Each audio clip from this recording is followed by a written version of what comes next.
across the UK, on DAB+, on YouTube, on your mobile, and on your side.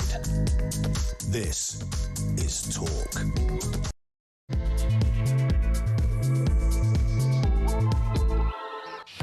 Good evening, it's just gone 7 o'clock. I'm Peter Cardwell. This is the Evening Exchange on Talk, and it's a big news day because England are going to pull out of the World Cup if FIFA's plan continues. We'll talk about that.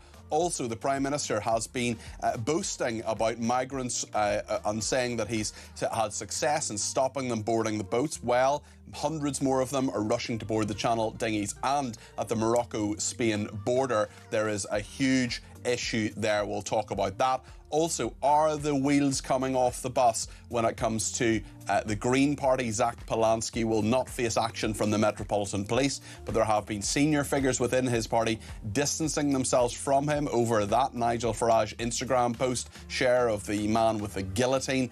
Also, there are people saying that they need a review of how he does things. We'll talk about all of that, and we'll make sure that you have your say too.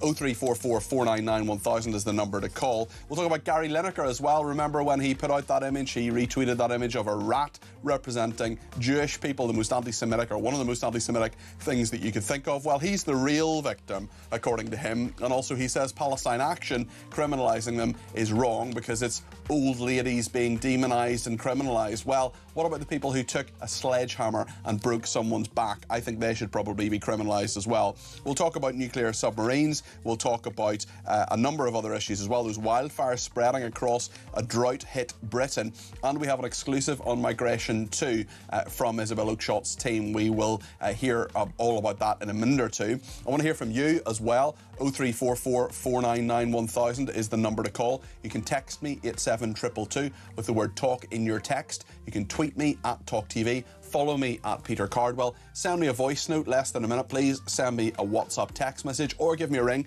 on 0344 499 1000. So much to discuss between now and 10 o'clock on the Evening Exchange.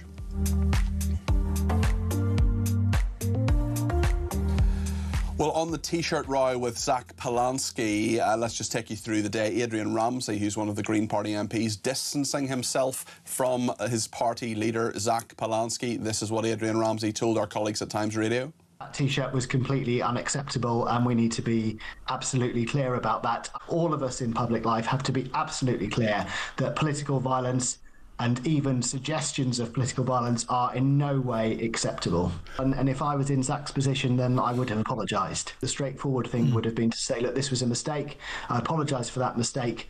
And it's different to the way we need to see politics done. I haven't personally spoken to Zach since that time, but I know Ellie Chowns, our leader in Parliament, has, and she has made similar comments to me publicly. Very interesting. The support for Zach Polanski is not there from the Greens MPs in Parliament by the sound of things. I also want to talk about migration a lot in this programme because there is so much to talk about in France, in Morocco, in Spain. Lots to discuss. Christian Drogan is one of the reporters who works with Isabel Oakeshott, and his report is disturbing viewing and listening. Let's see a little clip of what we will play to you a little bit later on in the programme. The choppers arrived. This is absolutely chaos here. This is chaos. Why are they allowing this to happen? Choppers on site now to try and light up the sea and search for the dead bodies. There is one on the beach over there. Just getting CPR, I'm not sure if they've brought them round. It's not looking good. We'll bring you all of that later on. That is Christian Drogan looking at how the French authorities are essentially lighting the way for migrants to get on those small boats and come across the channel. There have been many developments on this. The Home Office says the crossings are around 44% compared with the same period last year, but 4 migrants died at sea today. 750 reached Kent yesterday. At least 13,500 have arrived illegally by boat this year, with dinghies getting larger and ferrying greater numbers. There's also a major problem with thousands of migrants storming the border between Morocco and Spain, triggering a national emergency. We spoke to Juan Sergio Redondo, who's from the Assembly of Ceuta. Let's see what he has to say about this and who he thinks is to blame. The entire city is being overwhelmed, and there are people who bear direct responsibility. Those responsible are the national government, led by Pedro Sanchez and his ministers, as well as Mr. Marlaska, and of course, the European institutions, which have completely failed in what's supposed to be the European Union's external border. We have met with the parliamentary spokespersons to immediately request the declaration of a national state of emergency to call for the deployments of the armed forces to protect the city, and we also have appealed for calm among the public. Above all, we are calling for the immediate closure of the international border crossing to prevent any further mass entries. We want to make it absolutely clear that there are people responsible for this situation, and they must be held directly accountable, especially Pedro Sanchez's government and the Minister for the Interior, Fernando Grande Marlaska. More on that story a little bit later on in the programme. I want to talk now about UEFA boycotting the FIFA tournaments, including the World Cup, over the £20 billion World Cup equity sell-off proposal. This is the European governing body of football, UEFA, and its 55 member associations, which include England, Spain, France and Germany. They've all agreed to boycott FIFA tournaments, including the World Cup, if the FIFA president Gianni Infantino proceeds with plans to sell off equity in the tournament to private investors. We talked about this yesterday on the programme, but the row has continued and indeed developed with that boycott. And Tim Vickery is with me now, football reporter. Tim, you're very welcome to the programme. Good evening. Very good evening. How are you doing? OK, thank you. The FIFA row rumbles on. Politicians, football associations across the world condemning their plans to sell off stakes to private investors. Just talk us through what the plans actually are and why they've caused so much anger around the world. Well, there's absolutely no need to sell off any of FIFA's rights to private equity. It's the kind of thing that you do if you're drowning in debt and you need short-term capital. FIFA is not in that situation at all. And it would be letting into the tent a very dangerous force, because private equity, it almost cannot be for the long-term good of the game. It's not the way that private equity works. Private equity has one aim, and that is to, in the parlance of the times, sweat the asset, to get as much out of this as possible. It would obviously be looking for a return on its asset. What would this mean for football? It would certainly mean, I think, even higher World Cup ticket prices for fans, with the perverse logic that the fans paying more is good for the game because that's generating more for the game. It would also mean more squabbles over the calendar. Now, football's calendar is already over-cluttered, and you will have a force there inside the tent, alien to football, without the best interests of football at its heart, trying to push for more competitions that would make money for it, not necessarily for the good of football. So entirely unnecessary. Infantino, who a few months ago gave out a very strange and controversial Peace Prize. Now Infantino himself, perhaps he should be awarded a prize for splitting football into pieces. He's certainly been very unpopular, especially in the last 24, 48 hours. Should say, of course, all home nations, England, Scotland, Wales and Northern Ireland, part of this boycott, 55 member associations and UEFA. Both UEFA and FIFA, based in Switzerland, usually work together pretty closely. I mean, how significant and how surprising to you is this rift? The relationship between UEFA and FIFA has been contentious for some time, and it really comes down to that FIFA structure of one member, one vote. And FIFA very much pioneered this early in the 20th century. And the idea was other nations at this time, the competitor was the English Football Association. Argentina, for example, were affiliated to the English Football Association. FIFA's sell was, come in with us, and you get a say, you get an equal say. No one at that time envisaged the kind of post-colonial world. FIFA has now 211 members, all with one vote. Europe has 55. So Europe is now outnumbered in FIFA. So it's been a contentious relationship for a while, because Europe generates the vast majority of money that football makes.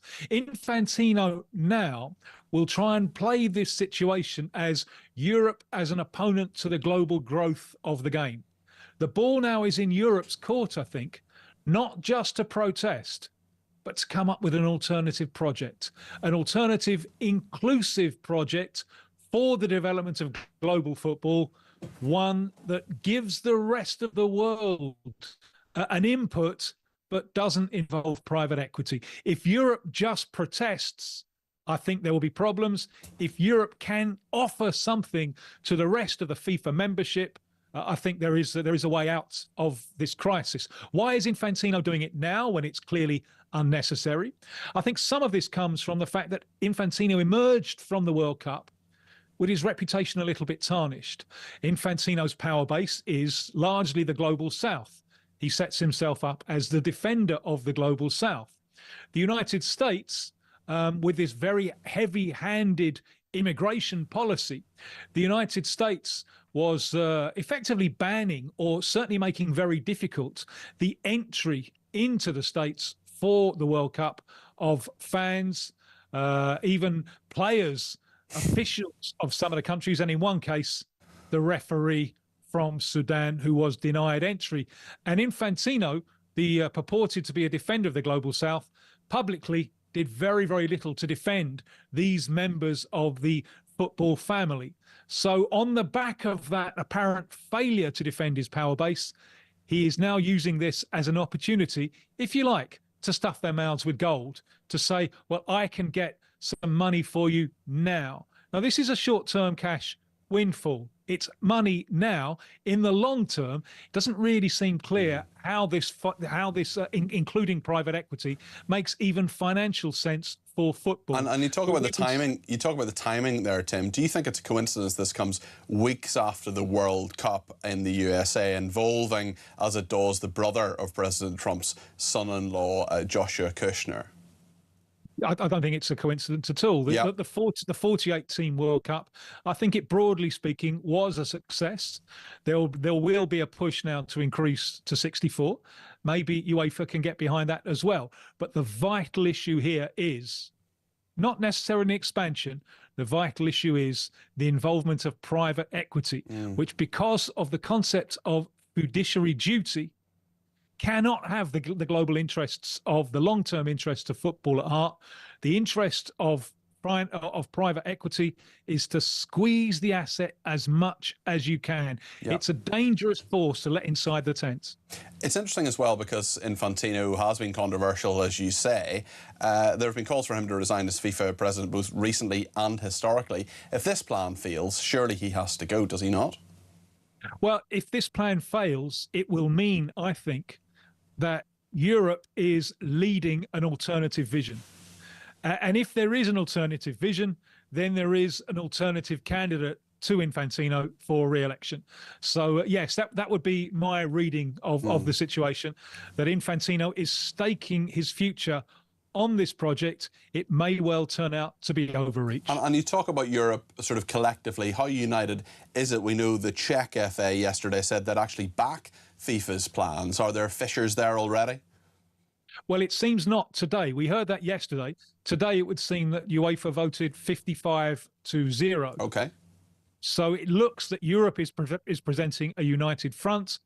The other continental confederations, they will be looking very closely at whether Europe is not just protesting, whether Europe also has an alternative vision that might offer them something. What is your prediction? What do you think? How do you think this is going to play out?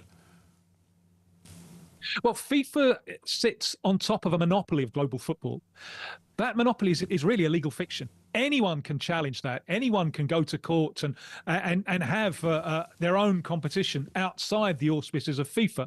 That FIFA pyramid only works because all of the actors involved assume that it works. The minute that a powerful force like UEFA walks away, that is very, very dangerous for FIFA. So I think and I hope it's in everyone's interests to get round the table here and work out a compromise solution, one that offers more to the developing world without the involvement of private equity. It's interesting, John has been in touch on WhatsApp and he says private equity investment has produced fabulous results in world rugby. Are we right to be so sceptical, especially when football is so commercialised anyway? Yeah, well, football doesn't need it, does it? Rugby is, in comparison, an absolute minnow. And football doesn't need to sell off. When FIFA talks all the time about the football family, why sell off 20% of the football family silver? You don't need it. Football doesn't need to take its cues from rugby on this, because in financial terms, there is absolutely no comparison. FIFA and football already have 100% ownership of the greatest show on earth. There we are. Why give up any of that? Yes. Tim, thank you to you. I know you're on holiday and you very kindly agreed to speak to us whilst on holiday. Can I thank you, and also whoever you're on holiday with, for sparing you for 15 minutes to chat to us. Really appreciate it. That's Tim Vickery there, football reporter. I learned an awful lot from that. And Becca is absolutely right to point out, she says, watching Peter trying to understand football is good viewing. Well, I'm glad you're enjoying the viewing experience, Becca. I'm not an expert in football, it must be said. Although I'm not interested really, to be honest, in watching the games or the actual process of people playing football. The politics of football, though, you know, the political element, the drama, I'm here for all that. And I've been very interested actually for years on how political some footballers have been, people like Marcus Rashford, Gary Lineker and others as well. That to me is quite fascinating actually. You know, I wouldn't say I'm particularly interested in, you know, Ariana Grande's music, for example, but when she expresses a political opinion, that's interesting to me because I see where it goes and how that influences people. So that's all of that politics with a big P and a small p always interests me, except office politics, obviously. And the good news is there's no office politics at talk whatsoever. And if you believe that, you believe anything. Right then, let's go to the debate desk. We're going to speak to James Hodgkinson in a second, and who is a research associate at the Adam Smith Institute, and the talk presenter Phil Dave. Stay with us.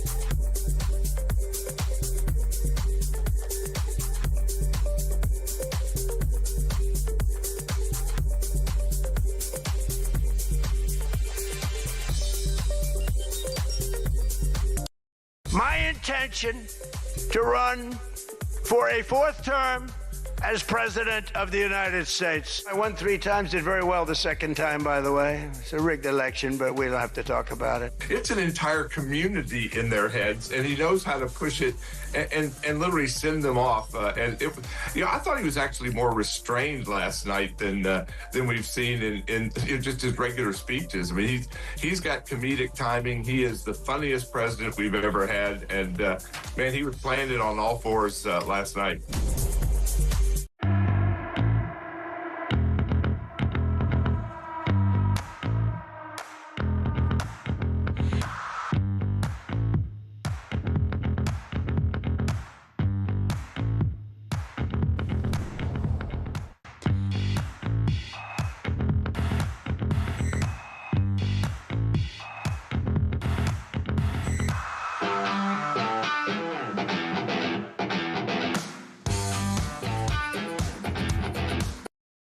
Across the UK, on DAB+, on YouTube, on your mobile, and on your side. This is Talk.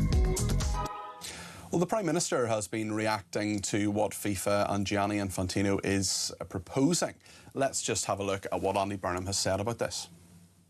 Let me say this very clearly. Football does not belong to investors. It belongs to the people who fill the stands, who stand on the touchlines week in, week out, rain or shine. The World Cup is not a product. It is the greatest competition in the world, and it was never anyone's to sell. Dress the deal up however you like. Once you have sold a piece of it, you have sold out. Football belongs to the supporters. It always has, and it always will. That's the Prime Minister speaking yesterday. Let's go to the debate desk now, and I'm delighted that Phil Dave, talk presenter, is with me. Hi, Phil. How are you doing? Good, thanks, Peter. You all right? Very well, thank you. And James Hodgkinson, the Research Associate at the Adam Smith Institute. Welcome back to the debate desk. Evening. Lovely to be here. Good to see you. What do you make of this row, James? Well, I think the first thing to say is it's relatively peculiar timing from Infantino to come out with this. The World Cup itself was marred in controversy, particularly around that overturned red card for the US men's national team striker. And so I think he's not exactly capitalising on positive momentum here. The European nations involved have got together today and they have said that UEFA, which is the European Federation, would in effect boycott the next World Cup. So in effect, those nations have now voted with their feet. The product that Infantino would try and sell to investors would be almost worthless, I think, without the European nations there, because 6 of the 8 quarter-finalists of this World Cup were European, and there is basically no product to sell. He said in an interview the other day that this was an offer and not a directive, and I think if that is the case, it's now very clear where the countries involved stand, and it's very clear that this probably won't happen. Dead in the water, Phil? Well, I mean, you and I, Peter, we've both got great sporting minds and we both follow football religiously, so you know that I am massively traumatised by this news. But I would suggest that I have for a very long time thought that there is far too much money in football, both at national level and international level. So what I hope this does actually now is probably highlight that even more and bring it to the fore again, to the point where if you actually compare it to local level, so where people play in what's known as the non-league, which is basically sort of local teams, you know that people are doing it for the love of the game and it has not been spoiled by money. And I just find this is just yet another example of how, unfortunately, money has been allowed to really just take over what was once a beautiful game. And it's definitely one of the reasons why I sort of said flippantly at the start of this about following football, I couldn't care less about it. And it's one of the reasons why I don't care about it is because I know that someone somewhere is profiteering off of it, really, frankly, just to the most disgusting degree. It is interesting that there is this, I mean, commercialisation has been around for such a long time, of course. I want to talk just a little bit about the wildfires that are happening in the UK at the moment as well. There are some really, really disturbing developments, and 120 firefighters at the moment are dealing with the blaze in Sussex, from what I've been seeing. James, what do you think is going on here, and why do you think it's going on, especially as we're going to talk a little bit later on about the problems with migration into Spain from Morocco, for example. People talk about climate refugees, for example. Well, it is deeply concerning. Fortunately, from the reports that I've read, there are no homes that have been destroyed. There are no people who have been injured, which is obviously something we can be thankful for. Here in the UK? Here in the UK, this is, yes. So the concern that I've got is an environmental one on this. The nature reserve, which is currently burning, RSPB Minsmere, is beautiful. I spent part of my early childhood down in Suffolk. It's a lovely, lovely part of the world, and to see... Sorry, it's Suffolk rather than Sussex. Yeah. Apologies, I got that wrong. Sorry. To see what's happening there is really, really saddening. I think what is worth saying, I've grown up my whole life and I still live in a rural part of the country.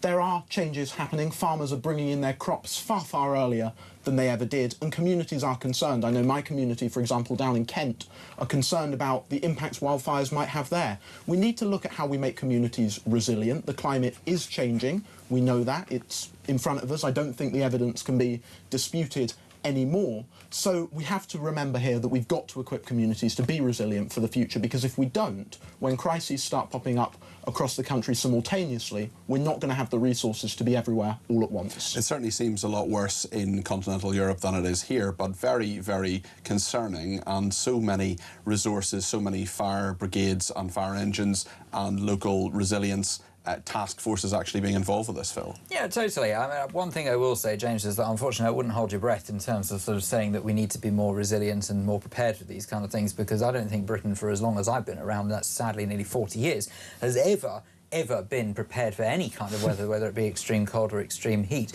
Look, no one is We're getting better with flood defences. Yeah, that's true. There's been an awful lot invested in flood defencing, but you can't help but think that it's the flood defencing right near the Houses of Westminster, House of Parliament, which is one of the main area that they were quite keen to not make sure flooded. Anyway, I digress. On that front, I'm saying in terms of no one can dispute that the fires that we're watching, of course, are distressing for anyone who lives in the area, and actually we've got to make sure that all citizens are safe.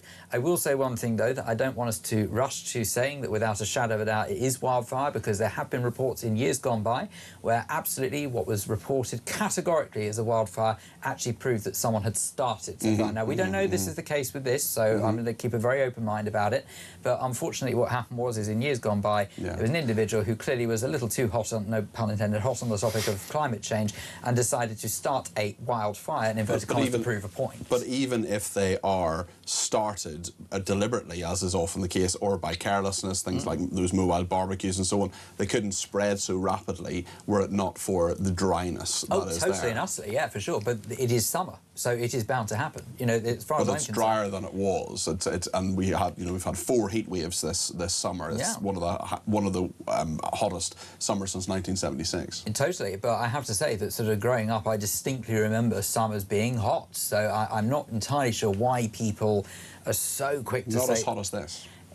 Some, not all, correct. There are some summers that have absolutely not been as hot as this, but then there are some that have been. So, I mean, it's to my mind, I understand the climate's changing. The climate has changed since the dawn of time. And do you not think we have anything to worry about? Personally, no.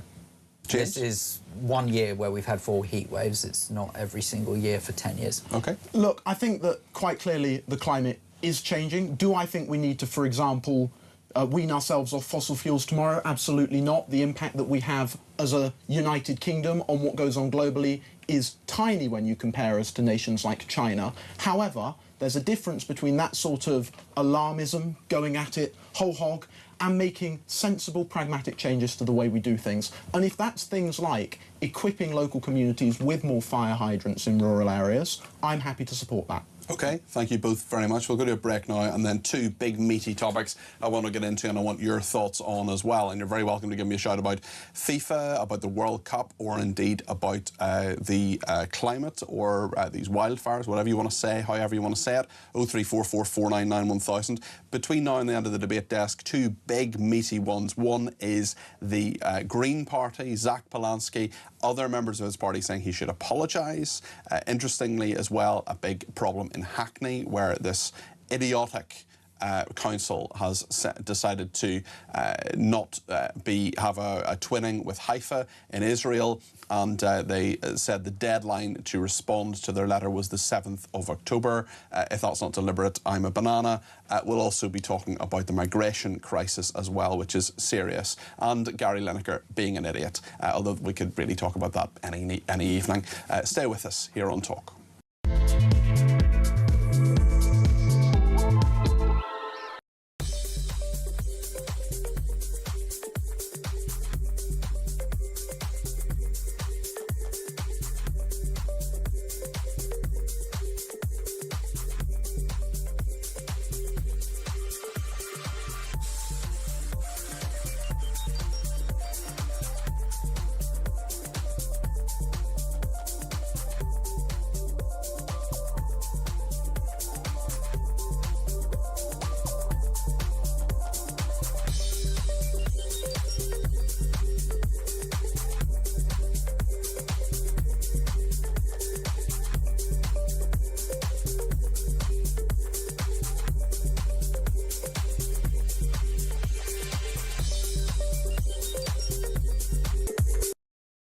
Across the UK, on DAB+, on YouTube, on your mobile, and on your side. This is Talk. This is Evening Exchange, and thank you so much for your company. As you know, every night of the week between around about 7:20 and 8 o'clock, we are on the debate desk, and today it's Phil Dave and James Hodgkinson. Lovely to have you with us. Let's talk a little bit about the Green Party, because we've been talking all this week about Zach Polanski and that image that he shared on Instagram of a man with a guillotine, saying we're making plans for Nigel, a man wearing a T-shirt with a guillotine on it. Now one of the MPs for the Green Party has slammed Zach Polanski, distancing himself and saying he would have apologised. This is what Adrian Ramsey has told Times Radio. That T-shirt was completely unacceptable, and we need to be absolutely clear about that. All of us in public life have to be absolutely clear that political violence and even suggestions of political violence are in no way acceptable. And if I was in Zach's position, then I would have apologised. The straightforward thing would have been to say, look, this was a mistake. I apologise for that mistake. And it's different to the way we need to see politics done. I haven't personally spoken to Zach since that time, but I know Ellie Chowns, our leader in Parliament, has, and she has made similar comments to me publicly. So this isn't me, this isn't Phil or James or anybody else who's on. It's not even Shara Ali, who was on last night, who's the former deputy leader of the Green Party. This is an MP from the Green Party slagging off Zach Polanski and saying that he should have apologised. What do you make of this, Phil? Okay, so what I'm going to say, first of all, I mean, certainly in terms of an apology from Polanski, 100%, of course he does. He is just being his usual idiotic self. He got caught out, and now he's doubling down because he doesn't want to look stupid in front of those who are the extreme left who back him and got him to where he is in the first place.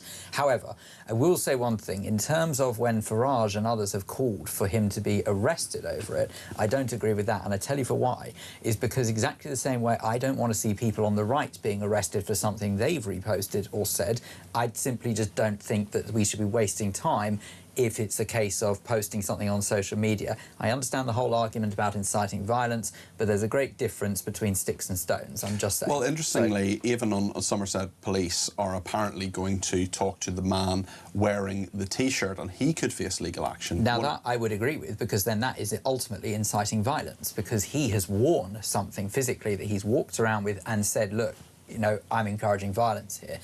Polanski... Is he necessarily encouraging violence, though?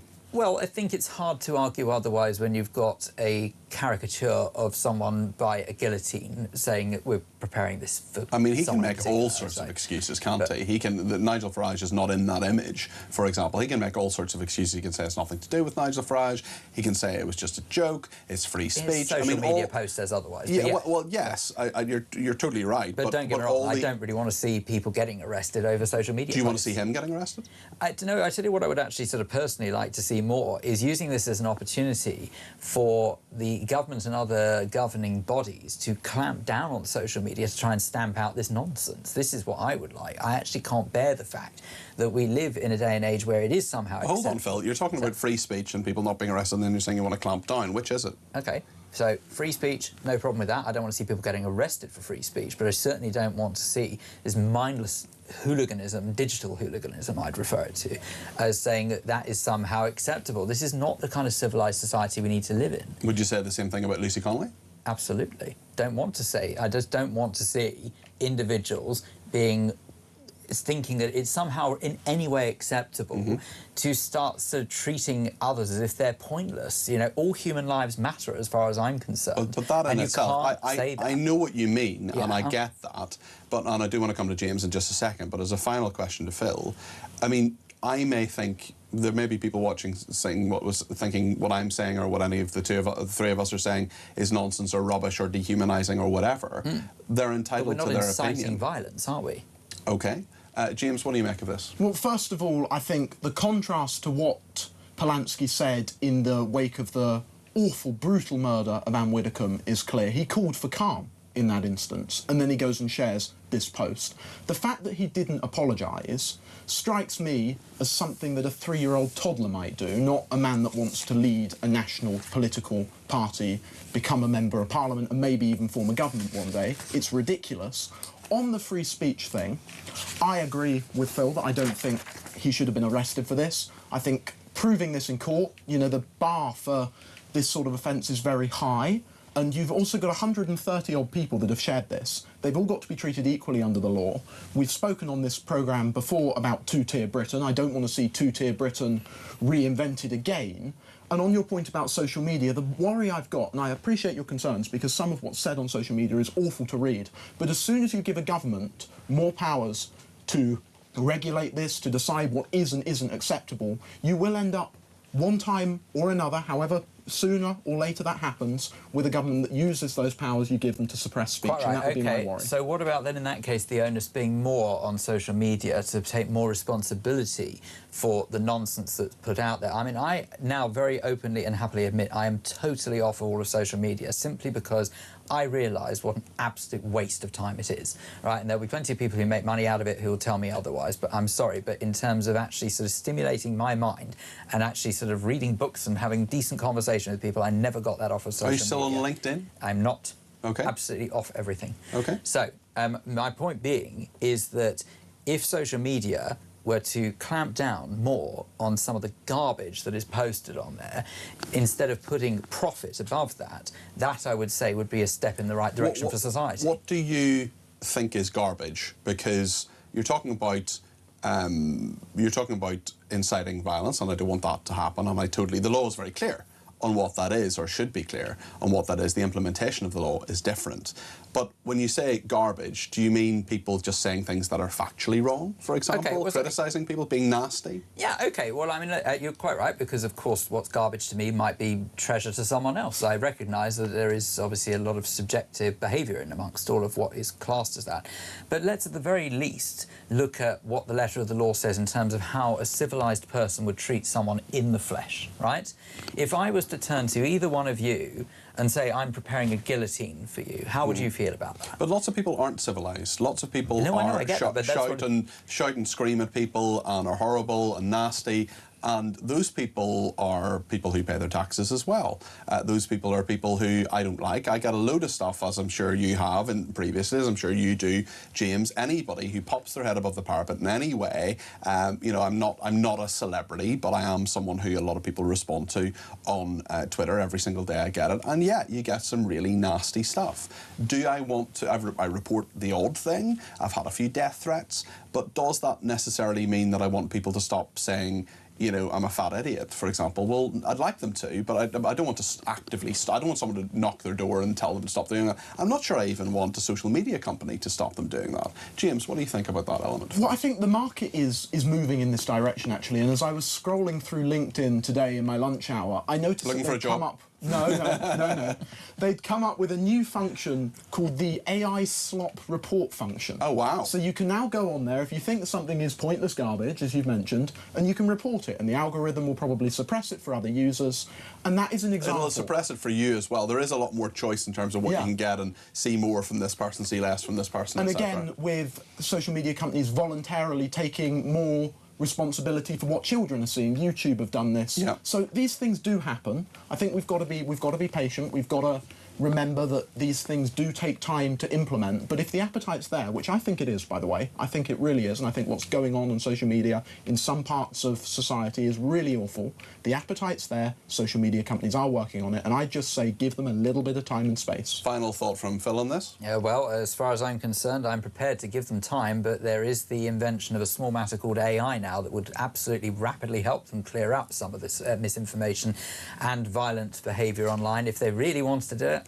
Sometimes AI works, sometimes it doesn't. I've had positive and negative experiences with it. We could do basically a section on the Green Party every single night this week. It feels as if we talked about the Green Party more than any other party, more than the Labour Party, more than the government, more than the Reform UK, more than the Conservatives. The Green leader of a London borough wrote to an Israeli city to discuss ending a twinning arrangement, because they don't like Israel, with the deadline of the 7th of October. Hackney Council Mayor Zoe Garbutt told her counterpart in Haifa that her town hall was seeking to end their relationship. She asked Yona Yava, who is the mayor of the Israeli port city, to respond by the 7th of October, which is, of course, the anniversary of those Hamas terrorist attacks when at least 1,200 people were murdered. The president of the Board of Deputies of British Jews, Phil Rosenberg, said the Greens showed their ignorance and bigotry. Haifa is a diverse city, widely seen as a model of ethnic and religious coexistence. And interestingly, on that as well, the same Green MP, Adrian Ramsey, who spoke to Times Radio, had some thoughts on Zoe Garbutt. There are clearly big divisions within the Green Party. Let's see what Adrian Ramsey said about Zoe Garbutt, the mayor. It does seem deeply unfortunate that the 7th of October is chosen as the deadline for responding. I can only assume that that was a poor oversight. On the date, absolutely. There's a wider debate about twinning. I may come down to on a different side of that debate to the Mayor, but that's a matter of Hackney Council. But I do think the choice of the date is deeply unfortunate. And whenever I see any suggestions of anti-Semitic behaviour or behaviour that will make Jewish communities feel unsafe, I am deeply unhappy about that.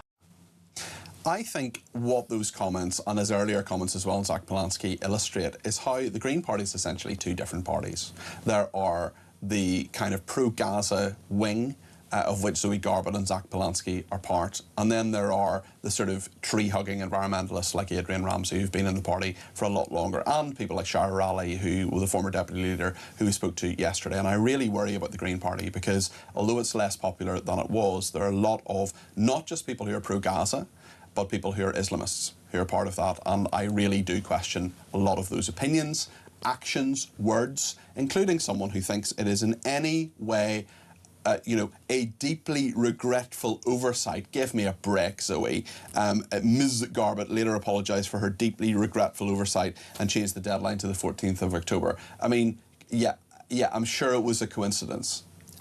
Please don't even get me started. I mean, deeply regrettable, an oversight to my eye, and I wished I could say so much stronger. They knew what they were doing. The 7th of October is just as infamous as the 7th of July and the September 11th instance. Terrorist attacks that have totally and utterly reshaped Western civilization as a result of it. She knew what she was doing. If she is that stupid, she shouldn't be in public office as to oversight on that date. However, fortunately, I couldn't give a hoo-ha what she thinks.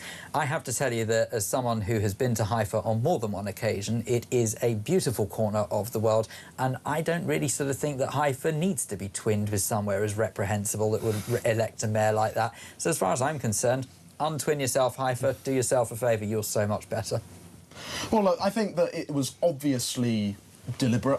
I know she would dispute that, but from my perspective, if you don't know what October the 7th is and what it represents, where have you been for the last few years? This is someone she's not here to talk for herself, but I'm giving her a right of reply on that. She apologised for what she said was a deeply regretful oversight in her view. I don't believe her. I don't think either of you believe her. She got caught, that's all it was. Bad press. But, I mean, if you don't know, as someone who is so focused on Gaza, who's so focused on what is happening with the war there.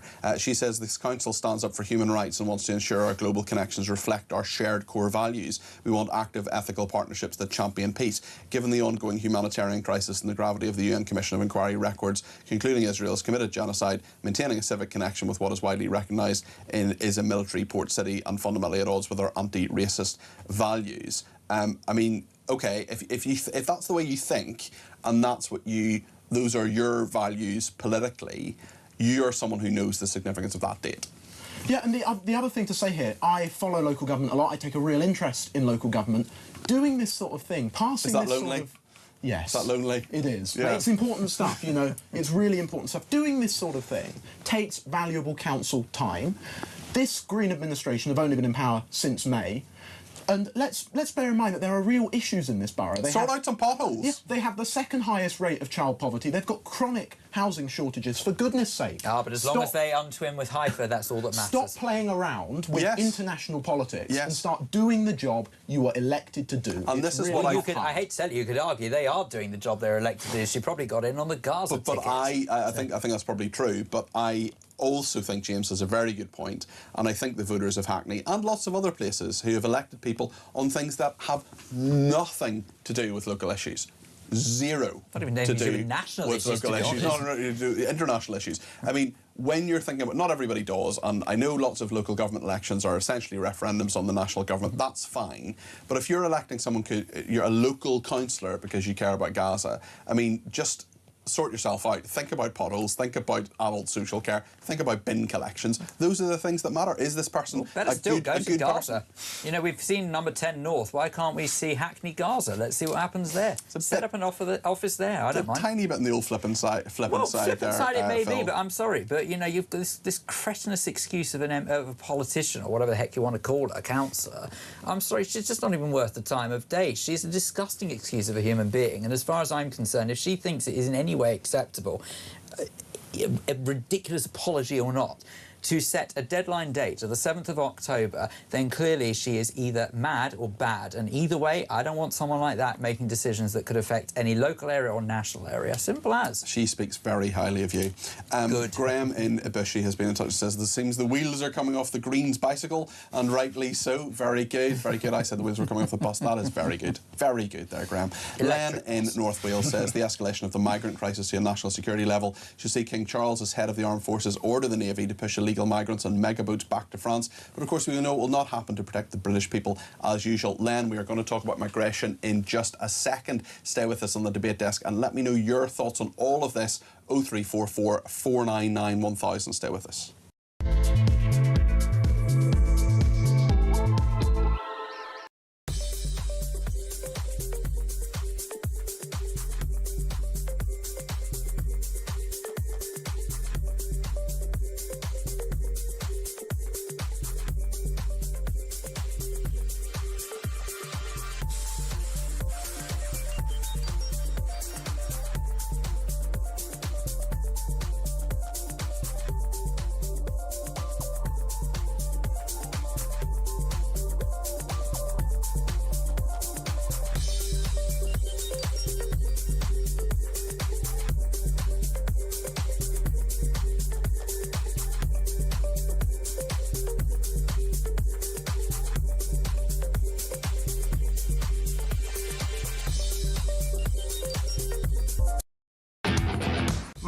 Intention to run for a 4th term as President of the United States. I won 3 times, did very well the 2nd time, by the way. It's a rigged election, but we don't have to talk about it. It's an entire community in their heads, and he knows how to push it and literally send them off. I thought he was actually more restrained last night than we've seen in just his regular speeches. I mean, he's got comedic timing. He is the funniest president we've ever had, and man, he was playing it on all fours last night.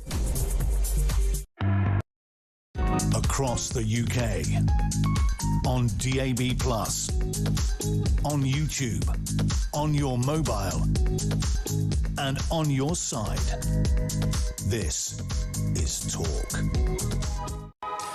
Nat in Tel Aviv has been in touch and says, Phil can speak for me. I don't recall the last time I disagreed with him on anything. Elisa in Chelmsford has been in touch and says, Peter, maybe I'm living in cloud cuckoo land, but I believe that the most sensible thing we can do to prevent the wildfires is to invest in strategically placed irrigation pipes or cables. It's a mountain to climb, but little by little it surely could help. Maybe it's far-fetched, but one idea is better than no idea.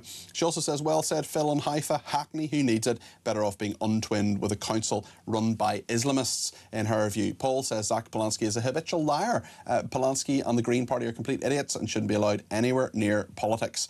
Dee says, I can't agree with Phil Dave about restrictions on social media. For better or worse, we must not stifle free speech. If comments are libelous or inciting violence, there should be arrests. We just have to personally get better at ignoring the petty or spiteful, says Dee in Chesterfield. Penny says, all that cretin Polanski had to do was apologise to Nigel Farage and it would all be over now. The fact he refused proves that he meant it. He is a nasty piece of work. I really love when Zach Polanski says, well, it was a mistake, so I'm not going to apologise. I must use that. I must use that one the next time I forget my mother's birthday. Well, it was inadvertence, so therefore I'm not going to apologise. I think of the same way, that actually this is the way I'd look at it. If you say, for example, knocked into someone in the street, you wouldn't do it deliberately. It's a mistake, right? But what, you say you wouldn't apologise on that basis? I know, it's crazy. It is ridiculous. And Dawn in Chelmsford says, we once had ice fairs on a frozen Thames. Woolly mammoths inhabited a different world climate. All species adapt or get replaced. Fires are natural and burnt areas regenerate. Wind turbines and solar panels won't change things. Yeah, but I'm worried about me getting. I don't want to be replaced. Just use less hairspray, you'll be fine. I want to live forever. Becca says, so Phil isn't on social media, but wants to crack down on. Well, I'm messaging you on social media and watching you on social media. People are so thin-skinned. Like I said last night, I'm keeping my Ted Bundy T-shirts. That's not social media. Okay. And Melanie has been in touch and says, on the debate desk, Dave and James are brilliant tonight, on fire with their ideas. This is great. Well, you can refer to you by your surname. Should say, actually, that Phil Dave has a very special day coming up. No, that's less important. Can I please point out? Right, no, you can't point out, because this day next week it is Phil Dave's 40th birthday, and everyone at the station and James Hodgkinson wants to wish you a very happy birthday, Phil, because we know and love you and think you're great. Even if we disagree with you sometimes, but very happy birthday for next week. Yeah. Thank you very much. Okay. I appreciate that. May I just say that on the thin-skinned comment really quickly, because I know you've got other things you want to talk about. But yes. It's not about me being thin-skinned. It's about me wishing that we would work towards a more polite and civilised society. I've got about as thick skin as it comes, I promise. Hurty words don't bother me in the least. It annoys me that we are breeding a society where it's becoming acceptable. That's all. I think that is a very good point. I want to play something. We're going to talk about this a little bit later on. Christian Drogan is a journalist who works with Isabel Oakshott, our international editor, and he has been doing some investigative work into how the French police have been actually, in his reporting, actually helping migrants cross. Obviously, this is a huge issue. Hundreds more migrants have been rushing to board Channel dinghies in the last 48 hours, just after the new Prime Minister, Andy Burnham, boasted of success in stopping them. And if you look at some of the statistics, as the Home Office would have us do, they point out that crossings are down 44% compared to the same period last year. But 4 migrants died at sea today. 750 reached Kent yesterday. At least 13,500 arrived illegally by boat this year. Dinghies are getting larger. They're ferrying greater numbers. We'll see a bit more from Christian a little bit later on. But I want to just play a bit of his report now. Let's see what he has been reporting. The choppers arrived. This is absolutely chaos here. This is chaos. Why are they allowing this to happen? Choppers on site now to try and light up the sea and search for the dead bodies. There is one on the beach over there. Just getting CPR. I'm not sure if they've brought him round. It's not looking good. It's not looking good. I don't know if they've got the defibrillator on him, they've got a drip on him. Not sure what's going on over there. I'm not sure if he's come round. Again, we've got the warship out there. Loads of lights absolutely everywhere. The dinghy's stuck. The dinghy's stuck. Looks like they've just got it going again now. We managed to get a load of people off, bail the water out and push it. Seems like they're going. Seems like they've got it going. Yeah. Big chopper there. The big lights on for them so they can see where they're going. Not sure what the warship's doing out there, not a bloody great deal. I'll probably wait to take it back over actually, but yeah, look at that thing.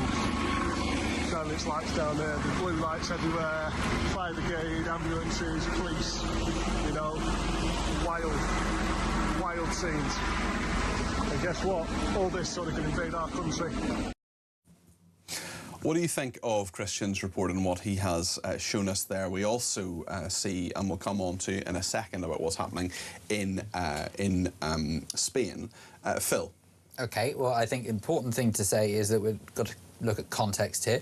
We've looked at a snapshot of something, and clearly that snapshot we have interpreted as these boats are coming over to England. Now, I would certainly suspect that is absolutely the case.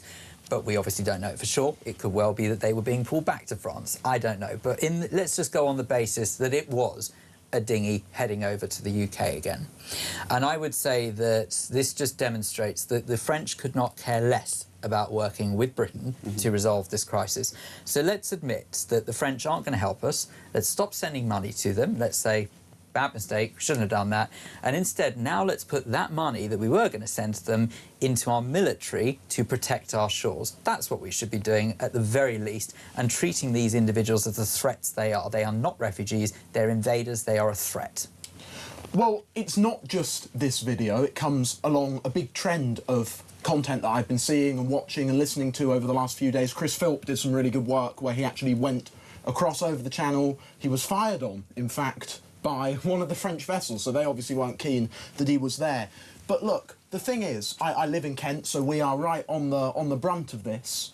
Our local services are under such immense strain. Our child social services were downgraded in part because of the pressures that they're under from these migrants. I think we've got to be clear, because I came on this programme when the deal with France was announced and said, maybe this will work, maybe this will be good. I was wrong. I'm happy to admit that. Why can't the government? Yeah, and places like Dover have changed beyond recognition. Let's hear a clip as well from Juan Sergio Redondo, who's from the Assembly of Ceuta, because we know that a lot of Moroccans are trying to get into Spain at the moment. There's a real crisis there too, so it's not just our country. Let's hear what he had to say. The entire city is being overwhelmed, and there are people who bear direct responsibility. Those responsible are the national government, led by Pedro Sanchez and his ministers, as well as Mr. Marlaska, and of course, the European institutions, which have completely failed in what's supposed to be the European Union's external border. We have met with the parliamentary spokespersons to immediately request the declaration of a national state of emergency, to call for the deployments of the armed forces to protect the city, and we also have appealed for calm among the public. Above all, we are calling for the immediate closure of the international border crossing to prevent any further mass entries. We want to make it absolutely clear that there are people responsible for the situation, and they must be held directly accountable, especially Pedro Sanchez's government and the Minister for the Interior, Fernando Grande Marlaska. Juan Sergio Redondo there from the Assembly of Ceuta, and John's been in touch saying shocking scenes, North Africans flooding into Spain, heading for an HMO near you. Phil. Well, I'm delighted to learn I'm not the only one who can't stand the Spanish leader at the moment, but let me be very clear on something. I think that if Europe doesn't wake up soon, we will lose Europe. It is just as simple as that. Okay. I don't understand why on earth, in 1930s, when Germany started invading different countries, we called it what it was, an invasion. In this day and age, we say, oh, they're poor perishing people who need our help. No, they don't. Look, this all comes off the back of proposals to provide 500,000 undocumented migrants with settled status in Spain. When you have incentives like that that allow people to game the system, what do you expect? We need to learn the lessons from this and reform the incentives back in Britain too. Just before the 8 o'clock news, I want to hear some more idiocy from Gary Lineker and how he's the victim of the reason he left the BBC. Let's hear a little bit of what he's been saying. The one thing I had a couple of fallouts at the BBC, but the one thing on this one was that I felt that I did make a mistake because I missed an emoji on a post that I did that I just shared on Instagram, and I didn't see that emoji. I am stupid, but I'm not that stupid to do something that would inflict self-harm in that way. So, but I was annoyed at myself for giving people the opportunity to have a pop at me. Yeah, he's the victim. James? Absolutely ridiculous. I'm a professional. I have to be accountable in my professional and personal life. If that's true for me, it should be true for him, who's on a salary funded by you and I. Not anymore, thank goodness. But finally, Phil. I'm in agreement with Gary Lineker. He is stupid. What can I say? He did not miss that rat emoji. Do me a favour. I'm sorry. It's, again, a case of, I got caught, this is bad press. I'm trying to now back out of it. Thank you both very much. And Leslie says, I agree with Phil. People need to speak and treat people as they would like to be treated. There is so much hate in the world. And Penny says, these fires are horrendous. We live in a little Essex village called Wickham Bishops. We're surrounded by woods and lots of trees. It's very concerning at the moment. Tragic that people are dying. And Kath has been in touch from Cardiff, who says, wonderful to hear Phil Dave on your show tonight. Do not know what talk would do without him. I know he's always there behind the scenes, but his willingness to step up to t'other side of the glass is always appreciated by me, says Catherine in Cardiff. P.S. I am not Phil Dave's mother. So there we are. So there we are. Not. Yes. I'm very flattered. Well, thank you both very much to Phil Dave, talk presenter, and indeed to James Hodgkinson, who is an research associate at the Adam Smith Institute. Really good to have you both on the debate desk. We're going to talk more about the migration issue. I'd love to hear from you as well. What do you think about all the stories we're talking about today? The football one as well. Jules says, football, the greatest show on earth. More like the greatest show of cheating by overpaid, mollycoddled, emaciated, preening, self-obsessed little men being paid to kick a ball, please, he says. So tell us what you really think. Whatever you really think, let me know. 0344 499 1000. Plenty more to discuss between now and 10 o'clock here on the Evening Exchange.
across the UK.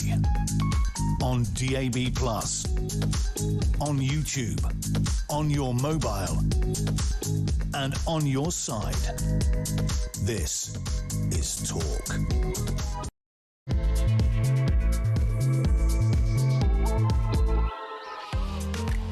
Well, a very good evening. It's just gone 8 o'clock. I'm Peter Cardwell. This is the Evening Exchange on Talk, and it's great to have your company. It's a big, busy news day, even though it's bang in the middle of the summer. And that's part of where some of the news stories are coming. These wildfires out of control. Suffolk is a very serious incident, says the Prime Minister. We're going to be looking into that. We're also going to be talking about migration, and some of the heat aspects are coming as part of that. There are Moroccans who are coming into Spain. There's a lot of worry there about what is happening, about those North Africans invading, as some would put it.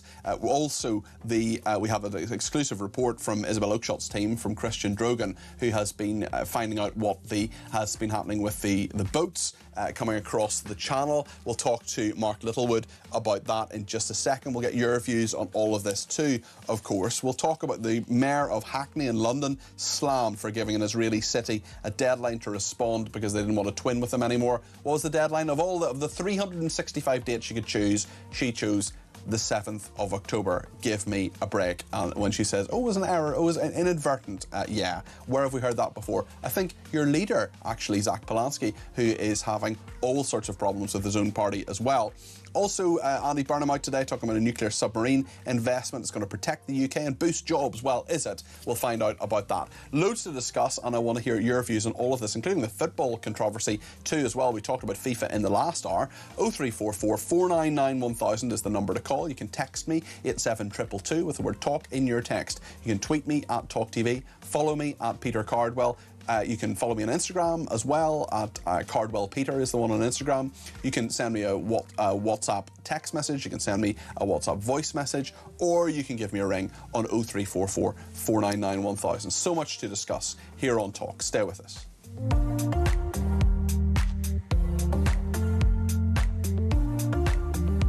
On the immigration aspect, Ron in Sunderland says the French government might change its stance on helping the illegal immigrants set sail from French beaches if the 9 million British tourists stop putting billions of pounds into the French economy. Simon in Manningtree says the invasion of Spain looks and sounds terrifying. The videos on X are any Brit's worst nightmare, and a clear message for our government to stop this from going any further now. Richard says everything that's going on in the world, mass invasion of Europe, Trump pulling out troops of Europe, Fauci in court, etc., and you're banging on about football. Well, I'm afraid lots of people do care about the football matter, and we did talk about that story, but we're talking about all those other stories as well throughout the programme, including the wildfires as well. That's affecting a lot of people. Testy has been in touch and says so-called wildfires, Peter, in 1973, the Islamists set fire to the forests in Lebanon to concentrate populations into urban areas. Easier to take over. All I see here is a dry run, a test scenario. None of these fires are natural, in his opinion. Sean in Norway says wildfires don't spontaneously combust into flame. Dry grass and vegetation is a flashpoint of 200 degrees C. They don't just start because the weather is warm. They need external ignition, whether that's lighting a cigarette or a pyromaniac. And certainly there are a lot of people who are using those ridiculous barbecues, those portable barbecues that you absolutely should not be using. Well, Christian Drogan is one of the reporters who works with our international editor, Isabel Oakeshott, and he has been looking into this, and he's sent us a report about what the French police have been doing, and his report shows French police actually lighting up the beaches for migrant crossings at night. Let's just have a look at what has happened here. The choppers arrived. This is absolutely chaos here. This is chaos. Why are they allowing this to happen? Choppers on site now to try and light up the sea and search for dead bodies. There is one on the beach over there. Getting CPR, I'm not sure if they brought him round. It's not looking good. It's not looking good. I don't know if they've got the defibrillator on him, they've got a drip on him. Not sure what's going on over there. I'm not sure if he's come round. Again, we've got the warship out there. Loads of lights absolutely everywhere. The dinghy's stuck. The dinghy's stuck. Looks like they've just got it going again now. We managed to get a load of people off, bail the water out and push it. Seems like they're going. Seems like they've got it going. Yeah, big chopper there. Put the big lights on for them so they can see where they're going. sure what the warship's doing out there. Not a bloody great deal. I'll probably wait to take it back over actually, but yeah, look at that thing. Shining its lights down there, the blue lights everywhere, fire brigade, ambulances, police, you know, wild scenes. And guess what? All this sort of can invade our country. And Christian actually got into the water with some of those migrants. There's absolute chaos. Let's just see a little bit more of this before I bring in Mark Littlewood. Really big one, look at the size of that. They're struggling because they beached it and now they can't get it going. So they've got problems. They've got big problems. So yeah, pretty mental stuff. They're all fighting, pushing each other in. Chaos, mate, absolute chaos. Can't understand a word anyone's saying, right? I think they might be unbeached now.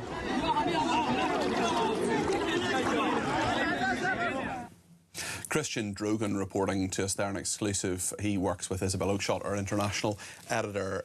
It's really concerning stuff. And Mark Littlewood is with me now. He's the director of Popular Conservatism. Mark, what do you make of this, especially in the context of the Prime Minister saying, well, we're having success in stopping some of those people coming across the boats, but we're seeing hundreds more. And some of the statistics here, 4 migrants dying in the sea today, 750 reaching Kent yesterday, and at least 13,500 arriving illegally by boat this year. As the Home Office says, this may be down 44% compared with the same period last year, but it's still a huge problem.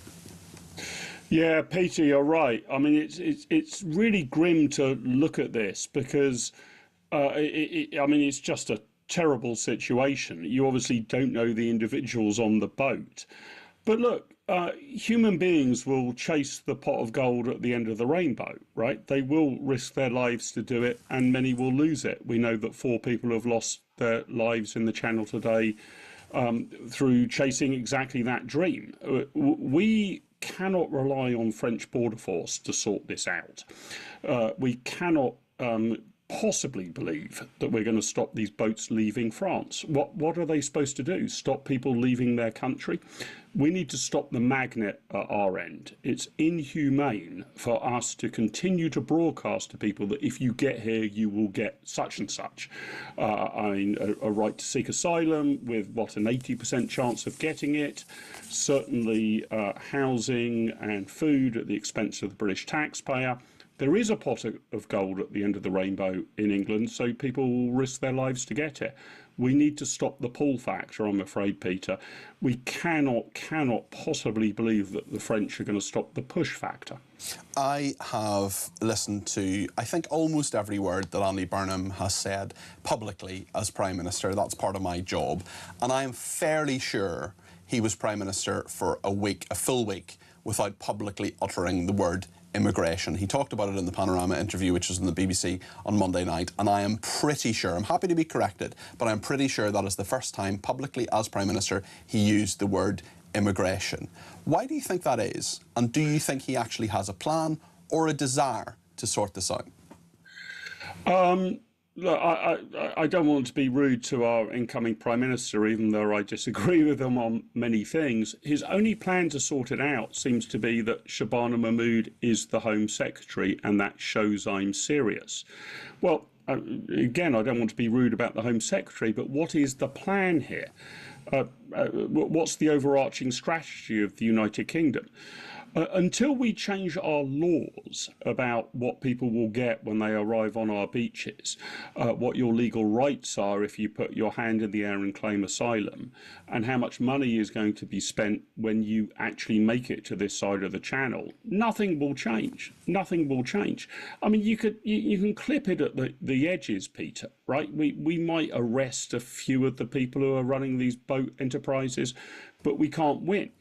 And Andy Burnham doesn't want to touch this because on the left side of politics, it's the third rail. You cannot possibly put your foot on it. You will be electrocuted. Because on the one hand, he wants to be globalist, internationalist, welcoming to all. But on the other hand, he realises this is, what, the second most important issue for the British electorate after the economy, possibly equal first. There is no plan here. And insofar as there is one, it's purely administrative. This will not change, Peter, until we change the law and the rights and the money that people get when they arrive here. If you are going to get the sort of benefits, legal privileges and cash that we are presently offering, if you make it to England, then many, many more people are going to risk their lives exiting France to get to Dover or indeed any other part of the British mainland. There's 3,000 miles, I think, of French coast facing us. There's 11,000 miles of British coast. You're not going to be able to police this. You have to pull away the magnet effect. Andy Burnham just doesn't want to talk about it. Yeah. He wants to put this in the hands of his Home Secretary, who is going to talk tough, and again, who I have admiration for. But I'm afraid unless there's a dramatic change in the law, this is going to continue and people will die. What do you think about what Mark is saying? 0344 499 1000. It's interesting, Mark, isn't it, that this isn't just a problem for us. There are many other countries in Europe having this issue, America as well. And earlier we spoke to one of the assembly members of Ceuta in Spain, and Juan Sergio Redondo told us this about Moroccans, North Africans coming across the border, going into Spain and attempting to seek asylum or just a life there. He says it's been badly handled. Listen to what he says here. The entire city is being overwhelmed, and there are people who bear direct responsibility. Those responsible are the national government led by Pedro Sanchez and his ministers, as well as Mr. Marlaska, and of course the European institutions, which have completely failed in what's supposed to be the European Union's external border.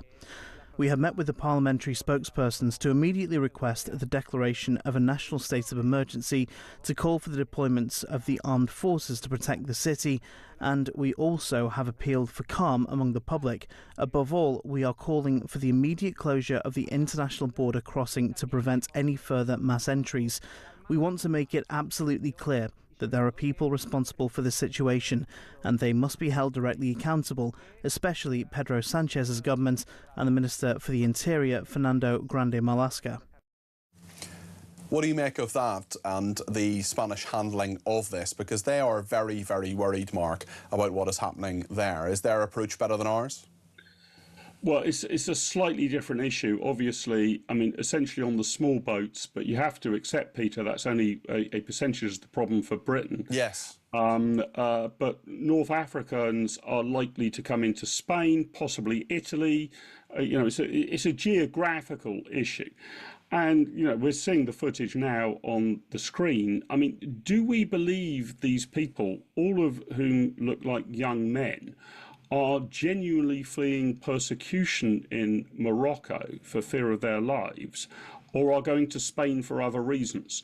So I think the way we need to frame this is, are you actually fleeing for your lives, or are you just trying to get over the border to join a different club in which you expect benefits? And I suspect, it's a guess, I can't speak for any of the people we've just seen on that footage, Peter, that most people are fleeing because they know if they can make it across a border, whether that's getting from Morocco to Spain, which requires a bit of water, whether it's making it from France to England, which requires a bit of water, that they know that there is cash at the end of the day. And the Spanish government and the British government need to just end that pull factor. I don't see many women and children fleeing persecution here on the footage. Obviously, it's just a snapshot, but nevertheless, this all seems to be men between the ages of 16 and 40. What do we make of that? I suspect they are gaming a system, but it is a system that we have set up. I do not blame them. I blame the Spanish government and the British government for making an offer that is impossible for them to refuse. I wonder if I could talk to you about something else, Mark. I know you are from popular conservatism, but of course you monitor the opponents of conservatism all the time too. And the Green Party is reviewing its social media operation as the Zach Polanski row rumbles on. We've seen quite a number of different members of that party break with him and say that he's done the wrong thing over the Farage guillotine the photograph of the man in the T-shirt. And actually, our colleagues over at Times Radio spoke to Adrian Ramsey a little bit earlier on that T-shirt controversy. Perhaps we can see a little clip of this now, of what Adrian Ramsey, the Green Party MP, said about his own leader, and then get your reaction to it. This is Adrian Ramsey speaking to Times Radio earlier today. That T-shirt was completely unacceptable, and we need to be absolutely clear about that. All of us in public life have to be absolutely clear that political violence and even suggestions of political violence are in no way acceptable. And if I was in Zach's position, then I would have apologised. The straightforward thing would have been to say, look, this was a mistake. I apologise for that mistake. And it's different to the way we need to see politics done. I haven't personally spoken to Zach since that time, but I know Ellie Chowns, our leader in Parliament, has, and she has made similar comments to me publicly. That was Adrian Ramsey there, the Green Party MP, talking. What do you make of this, Mark? Look, I'm obviously, Peter, it won't surprise you to know I'm not a fan of the Green Party, and I'm emphatically not a fan of Zach Polanski either. But I'd like to think I have some respect for my political opponents. I think the Green Party should remove him from the leadership of their party. This is unconscionable behaviour, and it's not the first misstep by Polanski. I appreciate he has a certain charm, a certain charisma about him, but you can't behave like this if you're going to be taken seriously in public life, in my view. I think on the Instagram issue of him reposting this T-shirt thing was genuinely an accident. But the fact that he wasn't willing to apologise for a mistake is extraordinary. I mean, I think all people should apologise for mistakes, especially leaders of political parties. So my hope, my prayer is people like Ramsey there get control of the Green Party again. I think Polanski's a lunatic. I mean, I just don't think he's on any kind of self-control. I have no idea who the people around him are. There's all sorts of questions about his bizarre behaviour over the course of his life. And charm should not be enough to get you off that hook. I'm not totally sure he should be sent to prison or even arrested for what he said, but it was careless, very careless and very nasty. I'd like to know who he collaborated with in order to repost those Instagram images. I appreciate it was one of 20 images. Is he undertaking to never work with those people again? For example, I've heard nothing. All we've heard from the leader of the Green Party is he will not apologise for what he accepts is a mistake until Nigel Farage apologises for putting apparently people in danger as well, whatever on earth that means. I would quite like us to have a Green Party that was sane. Unfortunately, we've got a Green Party led by this guy who will not apologise for mistakes and makes many, many of them. It would be much, much better if the Green Party, I think, now changed direction. I'd like somebody like Caroline Lucas to be in charge. Over those halcyon days. I would disagree with them, but at least they'd be decent people. Completely agree. Caroline Lucas is a very decent person who I also fundamentally disagree with on basically everything. Just before you go, Mark, I know you're a big football fan. What do you think of this Gianni Infantino controversy over UEFA boycotting FIFA and all the rest of it? I'm absolutely thrilled. Peter, I've been arguing for quite a long time, indeed during the midst of the World Cup, that UEFA should threaten to secede from FIFA because of the way the World Cup was handled, which in terms of a tournament was absolutely fantastic. It was hosted brilliantly by the USA, Mexico and Canada, and I think was the best World Cup in my lifetime in terms of the quality of football and the excitement of the tournament. However, we cannot possibly allow what I consider to be a corrupt institution, FIFA, to continue to run this and to sell it off to the benefit of the senior people in FIFA. Amazingly, to the complete bamboozlement of quite a lot of Remainers in Britain, we're going to need some European unity here. Yes. The UEFA, the European Code, in order to secede from an international institution. I want UEFA to walk out, to say we will not deal with this man or any of his plans, they're getting close to that, and to reset the governance of global football. We should immediately invite, for example, Brazil and Argentina and Uruguay and the African nations to join a new confederation. FIFA is broken and it should be killed off. And UEFA's statement today, that's all 55 European football associations, has been unanimous on this. And if they hold the line, we could reset football and save the game. I hope they do that, and I hope Infantino is gone in short order, or if he isn't, that FIFA collapses and that we have a new regulator for the game, not one that is about the enrichment of particular billionaires in America. Thank you very much, Mark Littlewood there, who is the Director of Popular Conservatism. What do you make of what Mark was saying there? Not just about the football, not just about the immigration stuff that we were talking about, the very worrying developments there, but also about the Green Party as well. We're going to be talking about these issues throughout the programme, so please do give me a shout. Let me know your thoughts. 0344 499 1000. We'll go to the phones actually in just a second, so stay with me here on Talk.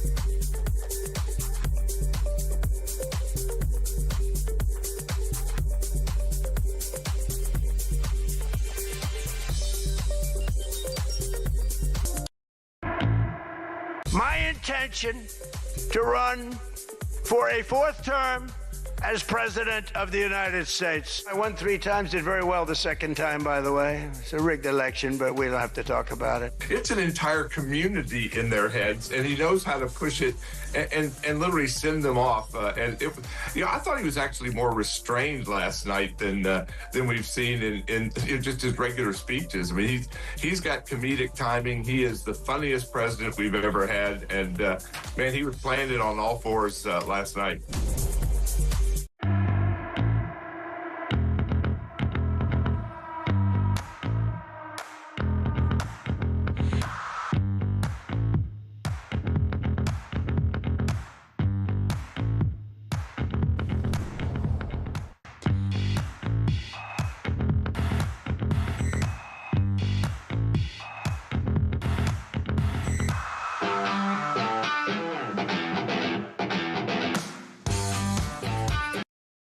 Across the UK, on DAB+, on YouTube, on your mobile, and on your side.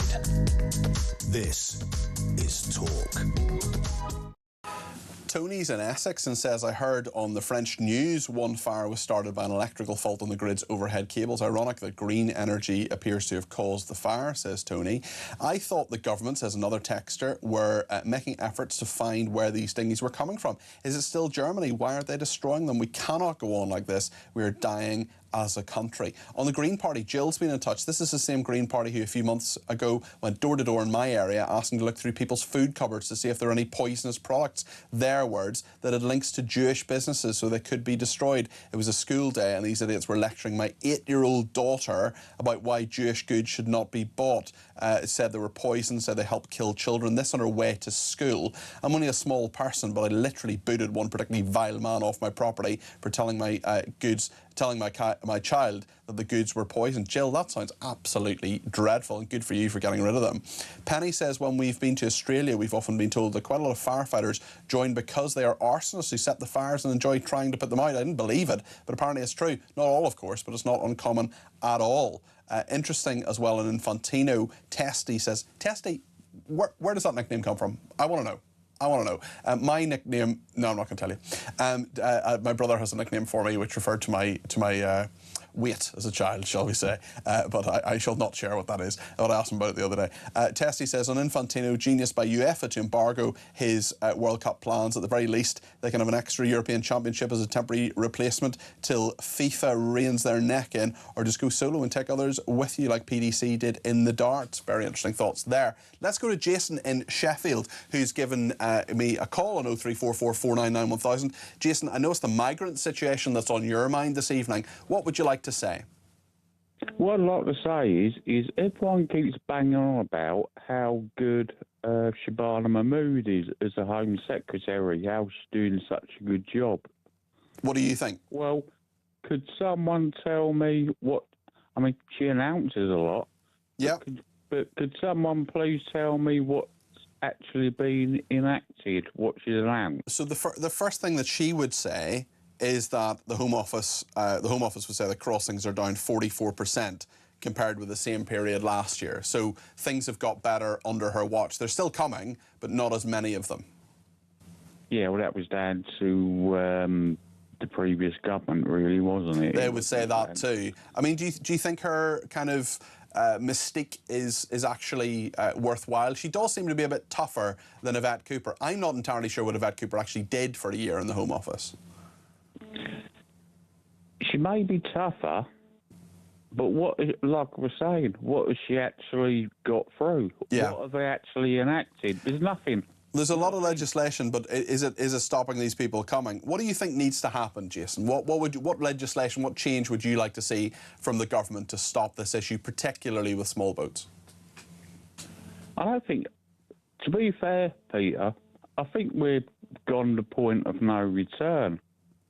As sad as it sounds, I think we are. Okay. I don't think there's anything we can do about it anymore. The government, anybody. I just don't. I think the country is lost. Okay. Well, Jason, listen, thank you for your thoughts, pessimistic as they are. David's in Salford and has some thoughts. I think, did you used to live in Spain, David? So you know this region where these people from Morocco and North Africa are coming? I do. It's the Cotswolds, actually, but it must be down wrong with Salford. But I know, I lived in Spain for 17 years. Okay. What's happening there is the Spanish politics mirror very closely British politics.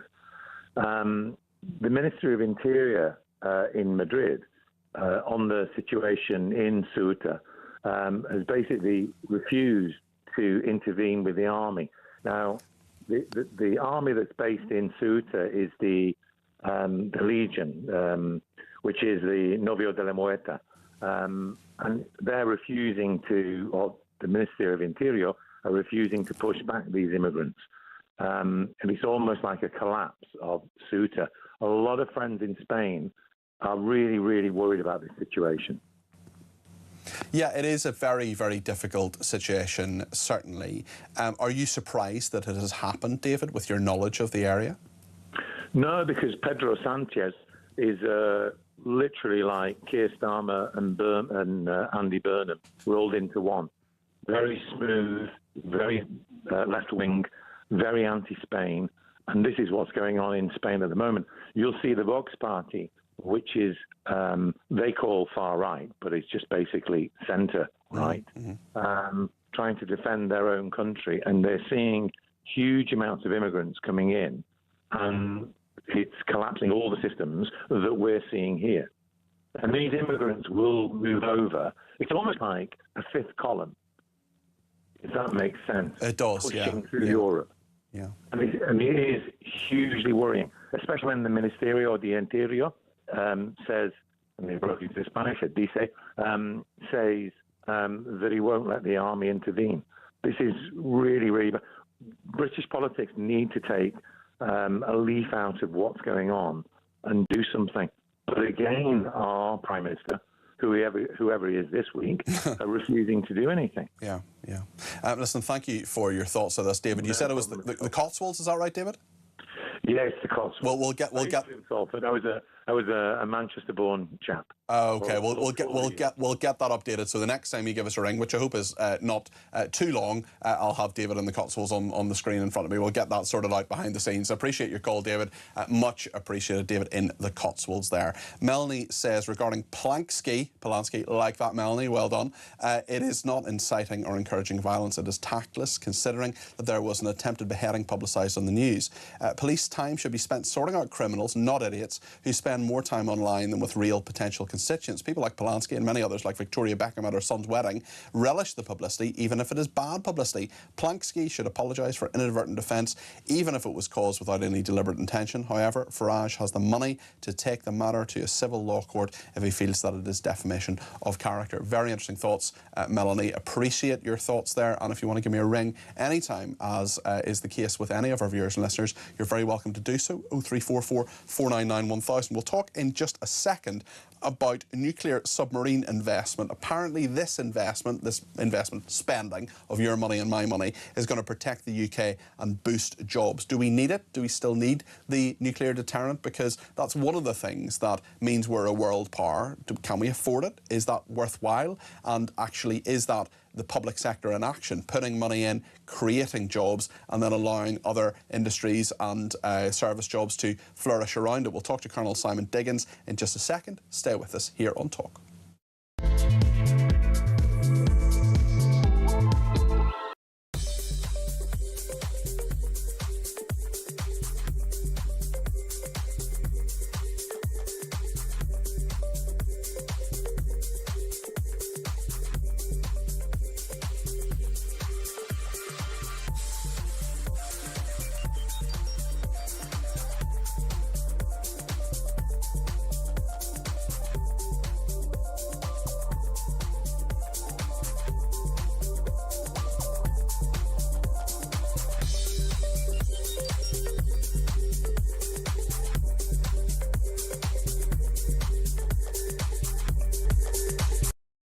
Across the UK, on DAB+, on YouTube, on your mobile, and on your side.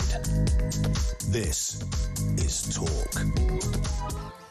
Some breaking news, and Diane Abbott has been let back into the Labour Party following her suspension. Also, the Scottish MP Joni Reid has been let back in as well. The whip was suspended from her after allegations against her husband. In a statement, a Labour spokesman said both women would also be readmitted into the Parliamentary Party, meaning they can sit as Labour MPs once again. Joni Reid has been sitting as an independent since March, when she announced she was voluntarily suspending herself after her husband was arrested on a suspicion of spying for China. She denies any knowledge or involvement in that. But the fact that Diane Abbott is back in after she wrote a letter to The Observer, which was, in many people's minds, including mine, anti-Semitic, is an interesting development. We'll talk about that a little bit later on in the programme. We'll perhaps ask Nicole Lampert about that in a minute too. But I want to talk first about UK defence investment, the submarine programme, job creation, ongoing investment in the UK's nuclear submarine capabilities, because the Prime Minister was in Barrow-in-Furness today in Cumbria, emphasising that national security relies not only on military hardware, but also on supporting the domestic workforce and manufacturing base building it. The Prime Minister wants construction 4 new Dreadnought-class nuclear-powered submarines designed to replace the existing Vanguard-class fleet. We're talking about £8.4 billion here. Simon Diggins is with us, Colonel Simon Diggins, the military and security analyst. Simon, great to have you back on the programme. It's been a day or two since we've had a chat, actually, and it's really nice to see you again. What has the Prime Minister announced, and do you think it is needed? Peter, good evening to you. As I say, nice to see you guys as well. I mean, this is essentially about jobs and about the domestic market. It's very got little to do with defence as a whole. Clearly, I mean, the important thing is that it's going to give another generation that continues to see deterrence and reinforce the UK's triple lock. But we knew that anyway. I mean, there was an announcement last year in January at the Rolls-Royce factory in Derby that makes the nuclear reactors and engines for our nuclear submarines. So this was committed, and this is a programme that was committed. But I think what he's basically emphasising is the way in which defence can be used as a means of improving our defence, our industrial base, and also reinforcing an element of our national sovereignty in terms of having your own defence industry as well. So there are some strong messages there, and you can't really argue about that. But in terms of defence and the real challenges defence face at the moment, out to 2030, it does very little. What is the point of our nuclear deterrent? I know, obviously, to deter nuclear attacks, but realistically, if Russia were to fire a nuclear weapon at us, or China were to fire a nuclear weapon at us, realistically, could we defend ourselves with the Dreadnought-class nuclear-powered submarines? Could we defend ourselves right now with the Vanguard-class fleet? Well, there is a question mark over the Vanguard fleet. I mean, in the sense that we've had 2 test firings in the last 10 to 15 years, both of which turned out to be failures. I mean, it's a lot of money for something that doesn't work. Absolutely. There is also the question about the utility of strategic nuclear weapons as well, distinct from tactical nuclear weapons, i.e. the ones you use on the battlefield. Because if a prime minister gave orders to a submarine commander who will be sitting deep in the ocean somewhere to conduct this missile firing, it basically means we've been attacked. Its primary purpose, which is deterrence, in other words, preventing an opponent, generally regarded as being Russia, from firing a strategic nuclear missile at us, will have failed. So what it would be doing, it basically could be an act of revenge. It could be to prevent further firings. Those are the arguments. And one of the first things that Prime Minister Burnham would have had to do, almost the first thing he had to do, he gets taken to one side by the Cabinet Secretary, and he writes a letter to the submarine commanders saying, this is what you will do in the event of this happening, while on the basis of the presumption being that he will be dead and or incapacitated. So that's the idea behind it. The challenge we've got is whether it works or doesn't work, and deterrence works or doesn't work, and also whether this is actually the most effective way to provide deterrence. We look at the way in which warfare has changed over the last 2 years in terms of the kind of missiles that have been developed, the drones being missiles, and there has got to be a question mark, which we haven't answered. We haven't even asked the question about whether, if we are going to have a strategic nuclear deterrent, this is the best way to do it. Instead, what we've gone for is a very expensive variant, the Dreadnought, and the name is really redolent. This goes right the way back to the first part of the 20th century, when the Royal Navy had its Dread-class battleships and the Dreadnought class, which kind of completely blew out of the water every other class of battleship that was there from whatever nation. And so we've determined to go down that particular route. And I think it's a pity. I mean, there are those who say we should not have a strategic nuclear deterrent at all. I believe we do need some kind of deterrent, but I think the question mark we haven't asked ourselves is this the right way to go about it? Instead, what we've done is basically use this as an opportunity to develop defence industry and emphasise that. And that is definitely a good, it's definitely a benefit.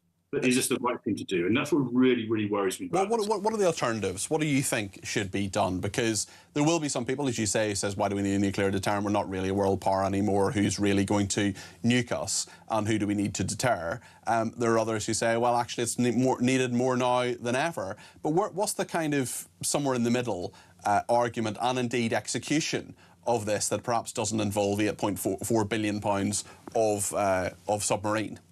I mean, I think the first question about whether we need one, so in principle, I think the answer is we probably do need something, because we're not necessarily dealing with a kind of rational actor. The argument, particularly during the Cold War, is that we were dealing with a rational actor. It was just like an awful game of kind of three-dimensional chess that we were playing with the Soviet Union, but it was kind of recognised boundaries and limits everything to go with it. I'm not sure that really applies to Putin. Putin surrounded himself with some fairly interesting messianic characters who believe that Russia has a sort of destiny as a great power. And also, I think in the back of their minds, they believe they could survive a nuclear exchange, even a strategic nuclear exchange, and carry on. So to put an element of doubt into their mind, I think we need to have some kind of strategic nuclear deterrent. So that's my kind of in principle thing. But there's only argument about the operational side, and is this the right operational mix or not? We used to have a range of tactical and operational options for us. We had battlefield nuclear weapons, we had air-delivered nuclear weapons, and we had the continuous sea deterrent. We got rid of everything other than the strategic nuclear sea deterrent, and now we're left with this, which is a kind of all-or-nothing thing. And really and truly, we would use it or not. I doubt. I mean, the only chief of defence staff I know who ever opened his option paper up and explained what it is. And this was Field Marshal Carver, who commanded in the Second World War and then subsequently became Chief of the Defence Staff. He said he could never actually recommend to a Prime Minister to use it. In other words, if we were defeated... Yeah, and that's fascinating within itself, isn't it? Because it's almost more what it represents than what it actually is. Yeah, but with the challenge we've got, Peter, and you and I discussed this, is actually we need a defence system that works now and works next 5 years. And these dread-class submarines, when they come through, won't start to appear until the mid-2030s. Yeah. The challenge is now out to 2030. So what I want to see, to spend on defence money we've got, and we know how problematic that is, but the money needs to be spent on our defence requirements now, and not on something which may or may not have a very limited and frankly sort of doomsday level of use in the mid-2030s. This is a bit of a distraction, frankly, from the real defence issues that we face as a country.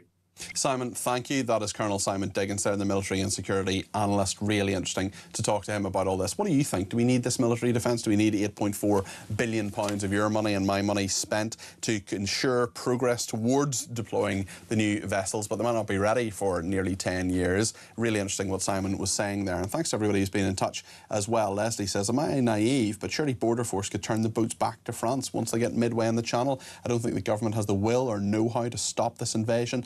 Nigel says there are about to be two waves. Emigration and immigration are about to go through the roof. This country and this continent is lost. It's starting in Spain and will sweep across Europe. Anyone with the ability needs to go, plain and simple. We had a chat earlier on with, I think it was Jason, who wasn't too happy with how the country was going, and Michelle says the last guy got it. Our race, our people have been forsaken, but hey, let's all remain positive, just like Iran in 1979. Anne in Kent says Mark Littlewood is right. You must take away the financial incentives. It's even on the government website what people are entitled to. Peter, I'm forever pointing this out to people, that the Channel Islands and Isle of Man have no illegal immigrants, as nobody new to the islands has a right to work or get any benefits, and all these islands are self-governing. Why can't we do the same, says Anne. And Tony in Essex says, Haifa is a very diverse place. It has the shrine of the Bab Temple and the Baha'i World Centre. We have been there, and with the children called the Stairway, Kung Fu Panda Stairs, and the staircase does look like a very long one in the movie. They teach the essential worth of all religions, the unity of all people. It is initially developed in Iran and parts of Western Asia. There's also a German colony, also founded there by German Christians. The Greens should do some research, says Tony in Essex. Tony, really interesting message. I've learned a lot from that. I expect I have pronounced the Shrine of the Bab incorrectly. But what I do want to say, Tony, is that the Greens won't do research and won't know that and won't have that information. And the reason they won't, Tony, is because as far as many of these people are concerned, not all of them, but many of the people in the Green Party, especially the ones who want to not have a twinning with Haifa and go around lecturing 8-year-old children about food being poisoned because it comes from Israel or has Israeli products in your kitchen. Israel's always wrong. Israel is always wrong. Israel's democracy. Israel gets things right and gets things wrong. Benjamin Netanyahu, as a leader, is popular with some, very unpopular with others. There'll be an election in a few months' time. We'll see if he survives. But that doesn't matter. None of the nuance, none of the actual complication, none of the detail of Israel matters to some of these people, because Israel's always wrong. That's what they think.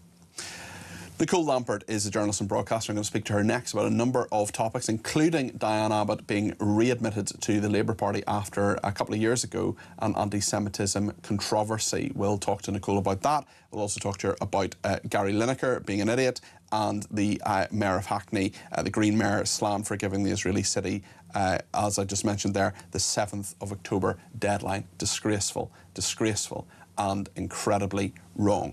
I'd love to hear your thoughts on everything we're talking about this evening. 0344 499 1000. Stay with us.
across the UK, on DAB+, on YouTube, on your mobile, and on your side. This is Talk. Thanks everybody who's been in touch. We'll get back to your calls, text, tweets and voice notes in a minute or two. And Diane Abbott has been readmitted to the Labour Party. This is after an investigation, but given a formal warning.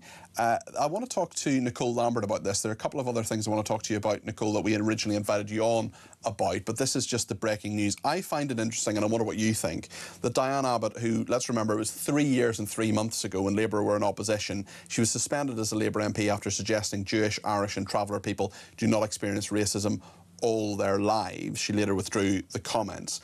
But Keir Starmer, as leader of the, I'm sure he would talk about process and blah, blah, blah. He was leader of the party and she was suspended as a Labour MP. And for all his time as Prime Minister, she remained suspended against some strong opposition. Andy Burnham has been Prime Minister for less than 2 weeks. He's readmitted her to the party. What do you think?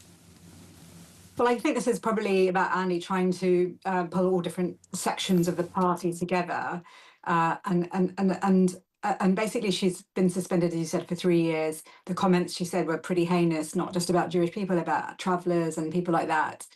But I kind of feel she's on her way out. She's the mother of the house. She's the oldest, I think, the oldest female MP. Certainly the longest serving anyway. Yeah. She is a veteran MP. Yeah. She may or may not stand at the next election. There was a whole controversy, of course, over whether she would even be selected. Exactly, and you know, and she's a trailblazer as a black woman, the first female black woman. So personally, I don't have a problem with it as long as she kind of doesn't say anything anti-Semitic again. Really, I'm sure there will be people that have a problem with it, but I just think that we have so many other much bigger problems that you know, I don't blame him for wanting to reach out. And this is kind of an easy win for him. OK. Let's talk about the Mayor of Hackney, the Green Mayor of Hackney, slammed for giving an Israeli city the 7th of October as a deadline to respond to a twinning move. Her name is Zoe Garbett, and on Times Radio earlier, Adrian Ramsey, who's a Green Party MP, was talking about this. And clearly there are severe disagreements in the Green Party about this. I would argue, and I wonder what you think, Nicole, that it perhaps shows the two very different elements and wings of the Green Party. Let's just hear what Adrian Ramsey said on Zoe Garbett on this particular letter. He was talking to Times Radio earlier. It does seem deeply unfortunate that the 7th of October is chosen as the deadline for responding. I can only assume that that was a poor oversight. On the date, absolutely. There's a wider debate about twinning. I may come down to on a different side of that debate to the Mayor, but you know, that's a matter of Hackney Council. But I do think the choice of the date is deeply unfortunate. And whenever I see any suggestions of anti-Semitic behaviour or behaviour that will make Jewish communities feel unsafe, I am deeply unhappy about that. When it comes to what Zoe Garbett actually said herself, I mean, she has talked about how it was inadvertent, how it wasn't something she meant to do. Given her huge and enduring interest in Gaza, given the fact that she barely opens her mouth without a noun, a verb and the word Gaza in it, how much of her excuse that and her apology that she says it was a deeply regretful oversight, apologies, that she chose, just happened that she's out of the 365 days in the calendar, she somehow chose the 7th of October as the deadline to get back to Hackney Council? I think it's pretty disgraceful. So I was in Hackney Council on Tuesday night to see the debate over this de-twinning. It's worth pointing out this was their first full council meeting other than their AGM where they were deciding who was in what position. And almost the first thing they decided to do was de-twin from Haifa. So this is, it's really important to the Greens. That's how important it is. Hackney has all sorts of social housing problem and all the other problems that London boroughs have. But this was their #1 priority, de-twinning from Haifa. And Haifa, as you mentioned in the show earlier, is a multi-ethnic city in Israel. It's run by left-wingers. And interestingly, I don't think they care that much about the relationship.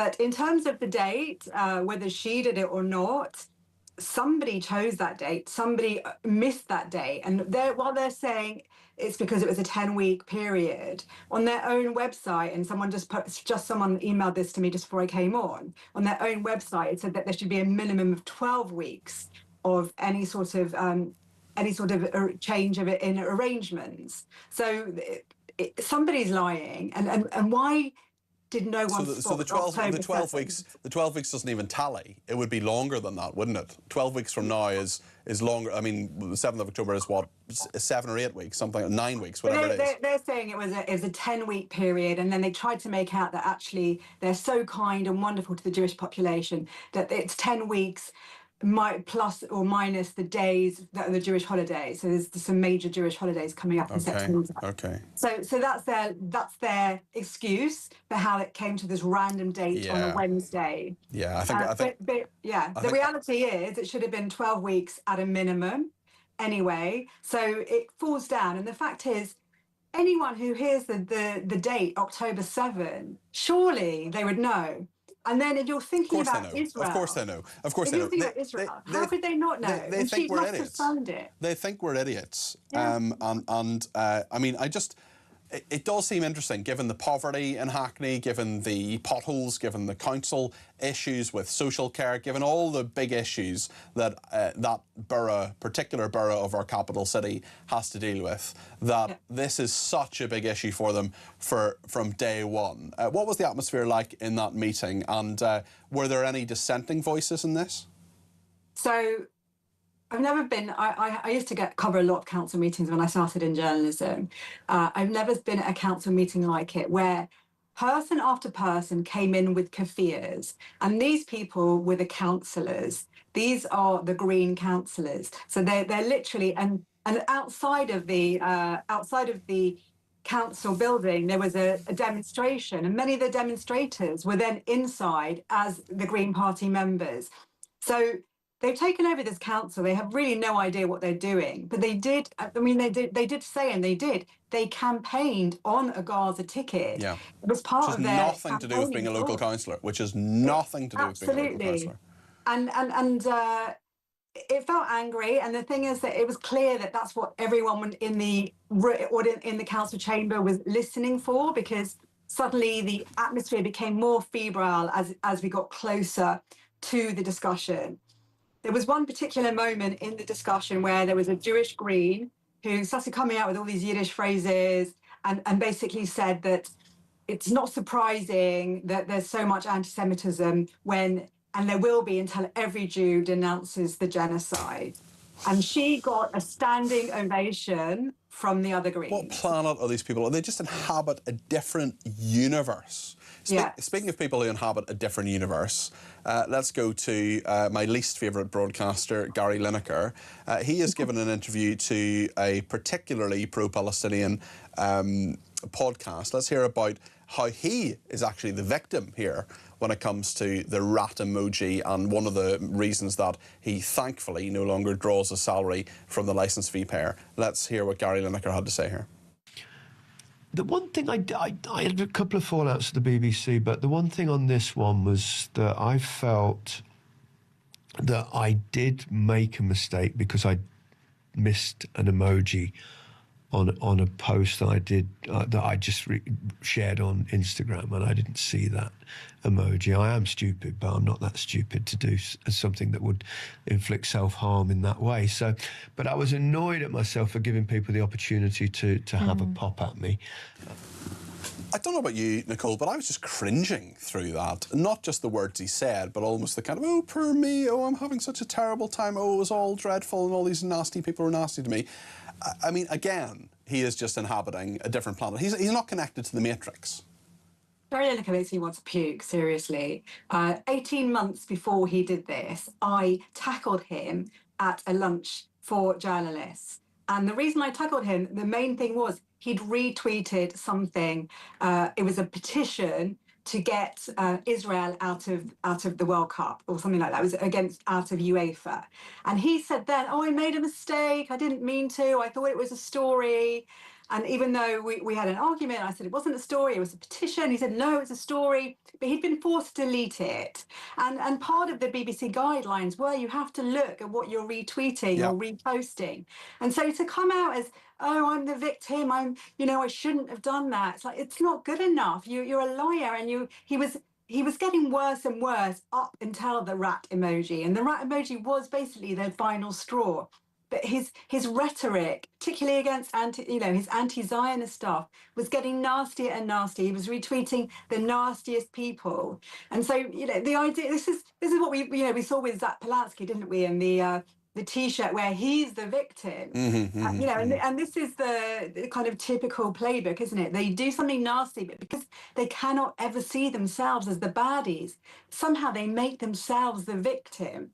So if I don't have to see his ugly mug again on TV, I'll be extremely happy. But sadly, ITV have done a quiz show with him, so that may be coming out soon. And it's fine, obviously, to retweet rat emojis of Jewish people, but, were he to retweet something deeply offensive about black people, lesbians, or any other minority, which I wouldn't encourage anybody to do, that would get him cancelled, and probably rightly so, as the presenter of Match of the Day and the person he is. But because it's Jewish people, and because he is on this ludicrous podcast, the Palestine Deep Dive, I mean, give me a break, he's allowed to feel sorry for himself, and he's allowed to feel as if everything is fine.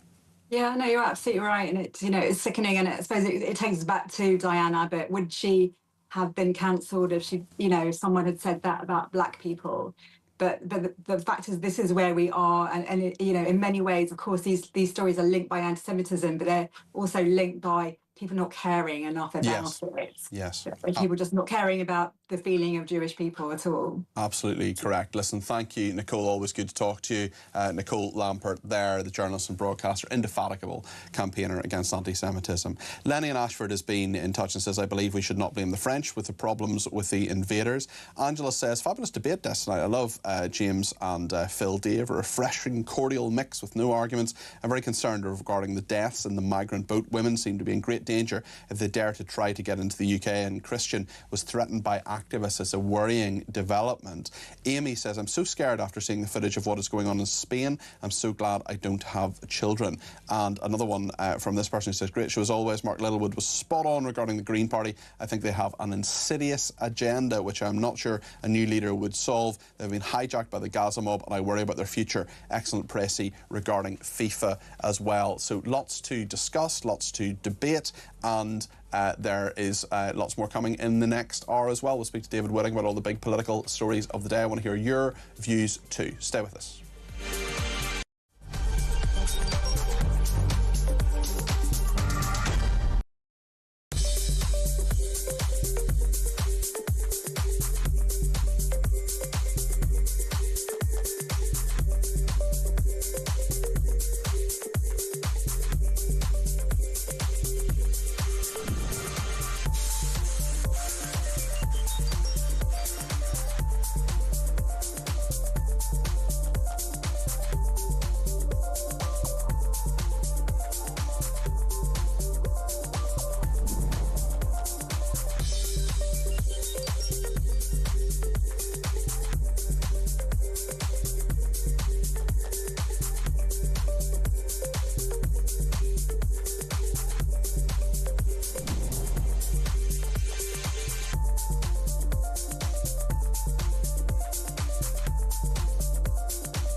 across the UK.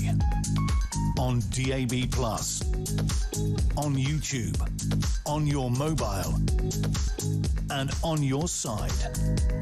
This is Talk.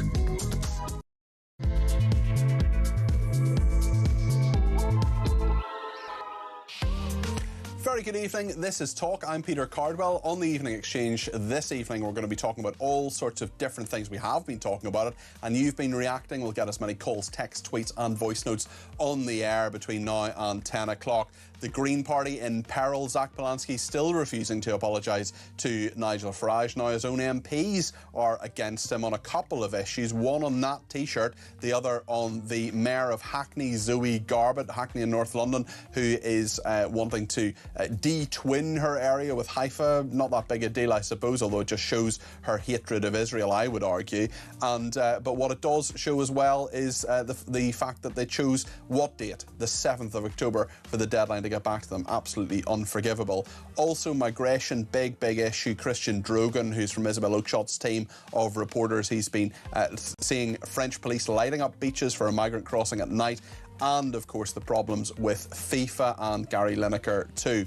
Loads to discuss between now and 10 o'clock. Plenty of time for calls. 0344 499 1000 is the number to call. You can text me at 7222 with the word TALK in your text. You can tweet me at talkTV. Follow me at Peter Cardwell. You can send me a WhatsApp voice note or a WhatsApp text message to the main number. You can ring me on the main number too. 0344 499 1000. Don't forget to follow me on Instagram as well. It's at Cardwell Peter, confusingly. Lots to discuss between now and 10. Stay with us here on Talk. Let's get a couple of voice notes in on the migration issue. It's a big one. We'll return to that before the end of the programme, and I want to hear from Ian on that. People who've been affected, hurt, killed, relatives of people who've been killed by illegal migrants, why can't they sue the UK government that was in charge, the Prime Minister or the Foreign Secretary or Home Secretary, whoever, who was in charge when the migrant who was let into the country without being vetted was actually brought into the country? Surely there should be a case against those politicians. Very interesting thoughts there from Ian. Thank you. Let's hear more interesting thoughts from Tristan, who sent in this voice note. For someone that lived in another country, once my visa ran out, I had to leave, or I was going to be deported. But we don't seem to want to do that forceful or get that deportations going, because that's the only option now, is we have to get out of the ECHR and we have to do mass deportations. It is the only option. I mean, this is getting absolutely ridiculous, to be honest with you. Well, thank you for that, Tristan. And Christian Drogan, who is part of Isabel Oakeshott's reporting team, she's our international editor, of course, has been examining what's happening right now with those small boats. He's been demonstrating, as you'll see in this clip and hear in this clip, that French police have been lighting up beaches for migrant crossings at night. Are they actually doing the job that we're paying them for? 600 million quid per year of your money and my money. Let's see what Christian has uncovered. The choppers arrived. This is absolutely chaos here. This is chaos. Why are they allowing this to happen? Choppers on site now to try and light up the sea and search for the dead bodies. There is one on the beach over there. Just getting CPR. I'm not sure if they've brought him round. It's not looking good. It's not looking good. I don't know if they've got the defibrillator on him, they've got a drip on him. Not sure what's going on over there. I'm not sure if he's come round. Again, we've got the warship out there. Loads of lights absolutely everywhere. The dinghy's stuck. The dinghy's stuck. Looks like we've just got it going again now. We managed to get a load of people off, bail the water out and push it. Seems like we're going. Seems like we've got it going. Yeah, big chopper there. Put the big lights on for them so they can see where they're going. Not sure what the warship's doing out there. Not a bloody great deal. I'll probably wait to take it back over actually, but yeah, look at that thing. Shining its lights down there. The blue lights everywhere. Fire brigade, ambulances, police. You know, wild scenes. And guess what? All this so they can invade our country. Well, it's not just a problem in France, it's not just a problem in the United Kingdom, because there are very disturbing scenes of what's been going on in Spain as well. Moroccans coming across the border and fleeing into that country. Juan Sergio Redondo is from the Assembly of Ceuta. He spoke to us earlier. The entire city is being overwhelmed, and there are people who bear direct responsibility. Those responsible are the national government, led by Pedro Sanchez and his ministers, as well as Mr. Marlaska, and of course, the European institutions, which have completely failed in what's supposed to be the European Union's external border. We have met with the parliamentary spokespersons to immediately request the declaration of a national state of emergency, to call for the deployments of the armed forces to protect the city, and we also have appealed for calm among the public. Above all, we are calling for the immediate closure of the international border crossing to prevent any further mass entries. We want to make it absolutely clear that there are people responsible for this situation, and they must be held directly accountable, especially Pedro Sanchez's government and the Minister for the Interior, Fernando Grande Marlaska. That was Juan Sergio Redondo, a member of the Assembly of Ceuta, who was talking to us earlier on. Ernie has been in touch and says, "Hi Peter, did you notice that virtually everyone on the clip you played of the migrant invasion of Spain were all young, fit men of fighting age, very similar to the ones who are invading our beaches? If they decide to kick off, they're going to take some stopping. They already outnumber our army," says Ernie. Let's go to Richard in North London, who has some thoughts about immigration. You're very, very welcome to the programme, Richard. Thanks for ringing 03444991000. What would you like to say?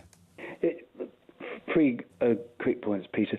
I think it's a mistake almost to talk in terms of how the authorities are failing, because we have to understand left-wing governments across Europe, including our government, have been trying to change the face of Europe in terms of demographics for decades now. You can certainly see the history of the Labour Party in this country as certainly over the last sort of 70, 80 years. It's very hard to think of a single Labour politician who didn't want to increase immigration, and you can link this back. I've got two policy ideas, but you can link this back to the ideas of an Italian Marxist called Gramsci in Europe, and of course to the Fabian Society in Britain. Both Gramsci and the Fabians had the idea of long-term gradual revolution. So in other words, it means you capture the institutions. So there's a sense in which the left-wing parties will never want that Spanish politician was obviously sort of beside himself. But we need to understand the left want to change the face of Europe. Now, in terms of what we can do about it, I mean, I think we one of the things that's making it easier for the government, for our left-wing government, is the kind of almost a paralysis in terms of ideas. Do you not feel they want to tackle this problem at all? You think this is part of a wider idea? They see those figures, those people coming into southern Italy and southern Spain. They see people coming across in small boats. Do you not think they want to change that at all? They want to fix that? I think if you ask someone like Raif Haidar Mankou, he'd probably say that Labour in this country have already let enough people in to transform our because, for instance, not so long ago, you'd have Lord Ashcroft said there are all sorts of seats where the Conservatives will need to attract the ethnic minority vote. So in a sense, Peter, they've already achieved their objective. So yes, so now they might be trimming it now. Yes, of course, it's in their interest to trim it and window dressing. But long term, this is what left are doing. Richard, I've just got to move on, but I really appreciate your thoughts on that. I'm not cutting you off. It's just because we have a guest waiting. But please do give me a ring for a longer chat in the future, because you've some really interesting ideas there. I want to go to David Whitting now. He's the former editor of the Sunday Express. David, you're very welcome to the programme. We've talked a lot about immigration tonight, and I don't really want to ask you about that. In fact, instead, what I want to ask you about is the Green Party, because we will talk about immigration more before 10 o'clock. But when it comes to Adrian Ramsey, the Green Party MP, and what he has said about Zach Polanski, that's a very interesting development. This is what Adrian Ramsey MP said to Times Radio earlier today.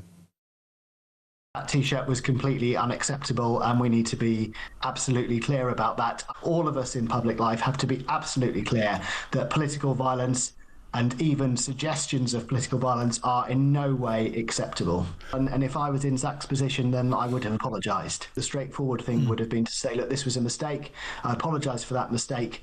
And it's different to the way we need to see politics done. I haven't personally spoken to Zach since that time, but I know Ellie Chowns, our leader in Parliament, has, and she has made similar comments to me publicly.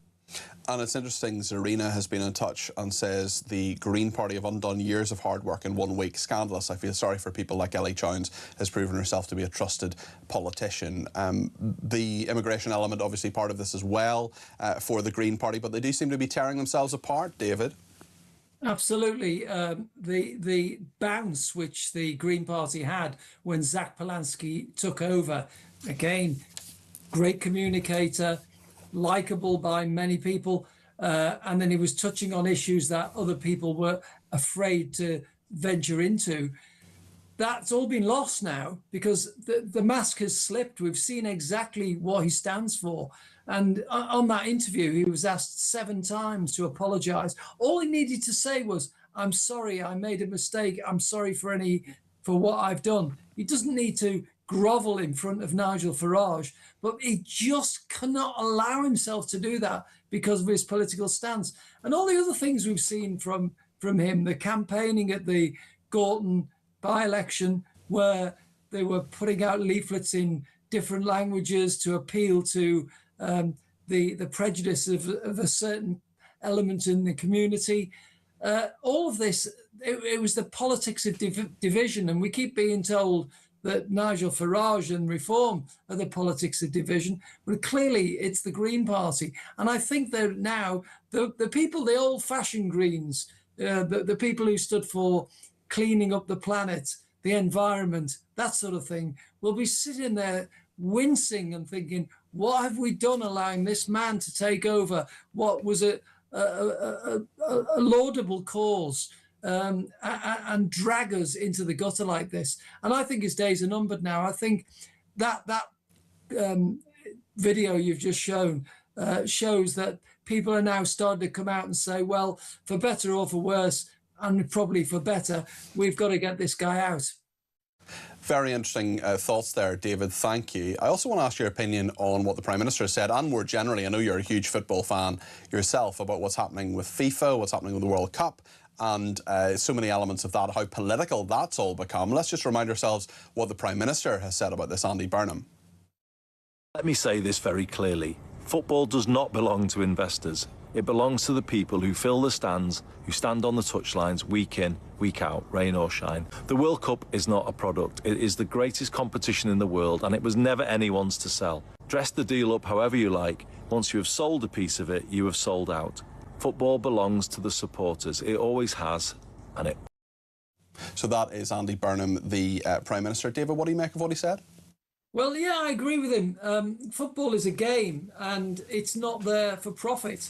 Now, I know big money has gone into football, but it is the fans who make football, the people who go week in, week out. And now in the modern age, it's not only the people who go week in, week out to games like I've done since I was a teenager, it's the people who watch it on television and pay their subscription to the sports channel, which again goes into the game. David, I mean, I am no footballing expert, as you know, but haven't the good old days gone? I mean, you need to be a very rich person to have followed England in Canada, America, Mexico. You know, you need tens of thousands of pounds to go to all those games. And maybe this is just not a particularly welcome, but nonetheless a logical extension of that. Well, maybe it's going too far now. I mean, a lot of people who go to football matches already believe it's gone too far. Yeah. I mean, I go to football matches with my son quite a lot, and I speak to people who I knew from my childhood, who I used to go to games with in my teens, and they take me to a pub for a pint and say, it's tuppence a pint cheaper here. Well, this is why we go to this pub now. And that to me is difficult to accept because I'm doing quite well in my life. And you realise that people who go to these games every week, tuppence on a pint is a big thing. And in the same way, if they stick the tickets up by £5, they go absolutely bananas about it, and understandably so, because they can't afford this. And the game has moved away from that because there's so much hospitality and so forth. The days of turning up at 10 to 3, paying a couple of quid at the turnstile and walking through are gone. You have to join a membership, queue for tickets, all that sort of thing. And it's now moving into the stage where if the brother of the son-in-law of the President of the United States is involved in some deal to make money out of this the game, that's just wrong. And I think the decision is whether we want who is the game for? Is it for big business, or is it really for the people we saw at the World Cup, the England fans there cheering on Jude Bellingham and Harry Kane, the Scottish people in their kilts with their bagpipes, bringing joy to the people in America in the way they behaved, or is it down to people making a load of money and the fans not being ripped off? That's what it's all about. David, thank you as always. I know you rushed back from the pub to speak to us this evening, so I really appreciate that, and we'll raise a glass to you. Sadly, it's just water in this, rather than the greatest drink of all time, which is, of course, Diet Coke.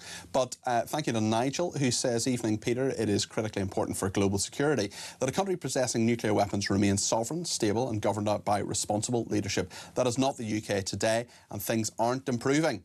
Andy in Kew in southwest London says, "Peter, great show. Here's an idea. When Donald Trump's presidency ends in 2029, why not offer him a shed load of money, grant him dual citizenship and fast-track him like they did with Andy Burnham to be an MP, make him reform or restore leader and get him to sort out our country if it's not too late by then," says Andy. One immigrant I think quite a few people would welcome. Todd says, "Evening, Peter. 2026 is the year of the Super El Nino. It is coming to a head in August, so rather than the world shrivelling up, all these extreme weather events are just part of a naturally occurring phenomenon. As Corporal Jones would say, my advice to others would be, don't panic," says Tad. Well, thank you for that. Appreciate that. And Jason says, "That's our Andy, man of the people, the Mayor of England." So there we are, perhaps a slightly cynical tone from Jason in the Lake District there. Rare to have that from him, one of our regular correspondents. Always very welcome on this programme. He's a great man, is old Jason in the Lake District. Right, lots to discuss, and we are going to talk about how Andy Burnham is going down. The public are quite divided. 38% of people say he's you have a favourable opinion, 35% have an unfavourable opinion. What do you think? 0344 499 1000. We will talk in just a second to Tyrone Sermon, who's the head of research at Find Out Now. So whatever his thoughts and whatever your thoughts are, let us know. 0344 499 1000.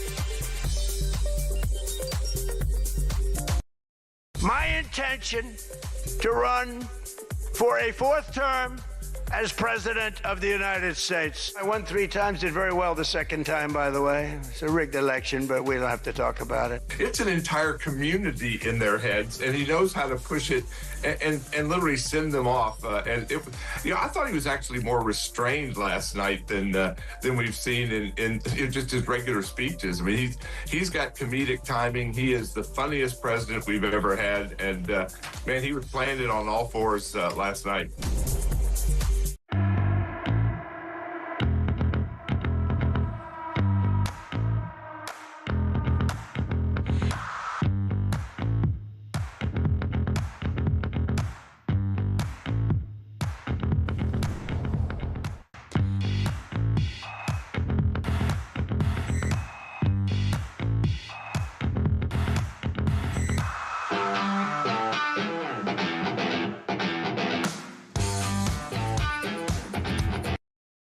Across the UK, on DAB+, on YouTube, on your mobile, and on your side.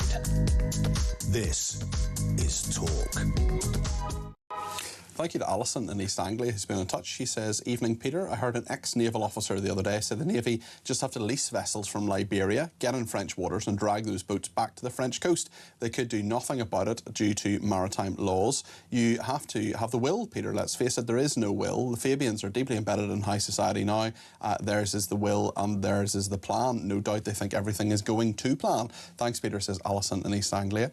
Leslie says, "Apparently Spain's Sanchez has refused to call a state of emergency. Don't forget the EU fined Hungary under Maduro $1 million a day for closing their borders." And Stephen Bromsgrove, Steve, I haven't heard from you in a wee while. I hope you're very, very well. Steve says it's no good being a good communicator if you have nothing good to communicate. Applies to Polanski and Burnham. Well, that brings us nicely on to our next topic, which is about political favourability. The new government, or the new administration more accurately, has been in for nearly 2 weeks, and the political favourability ratings are out from YouGov. There's also a voting intention poll out from Find Out Now, another big polling company, which has Reform and Labour tied on 23%, Conservatives on 19%, Greens on 14%, and Lib Dems on 11%. The implied turnout would be 56%. It's easy to get lost in all these statistics and all the numbers, but what does it tell us about the likelihood of an early election, about what Andy Burnham's likely to look at, and what people think of him as well? Because the public are divided. 38% of the public have a favourable view of Andy Burnham, 35% have an unfavourable view. Which part are you part of? Let me know. 0344 499 1000. Tyrone Sermon, who is Head of Research from Find Out Now, is with me now. Tyrone, thank you for joining me. What can we read in to the voting intention and the fact that in your poll, Reform UK and Labour are even Stevens? Yeah, I mean, I think it's worth saying that back in the day, we were the first pollsters to find Reform in the lead. That was early last year. So the fact that now Reform and Labour are head-to-head, I think, is a finding worth paying attention to. I suppose it's probably most worth saying that this is a honeymoon period for the Labour government. Andy Burnham's not had to spend too much political capital. He can make announcements and everyone reacts to them positively. You have a media which is inclined to be positive towards him. But I think it'd be too dangerous to read long-term trends into this. I saw an article in the New Statesman today saying, finally we have a government which is looking like it's trying.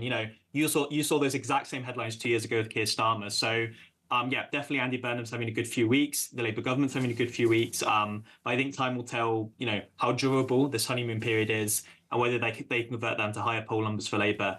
Or whether, we'll, within 6 months' time, be back to where Labour were 6 months ago. Let's talk a little bit about Nigel Farage. You mentioned Reform's ratings there. It's interesting if you look at your rivals, actually, YouGov, they're saying that his latest net favourability rating of -46 is the joint lowest figure recorded by YouGov's favourability tracker in the 10 years it has run.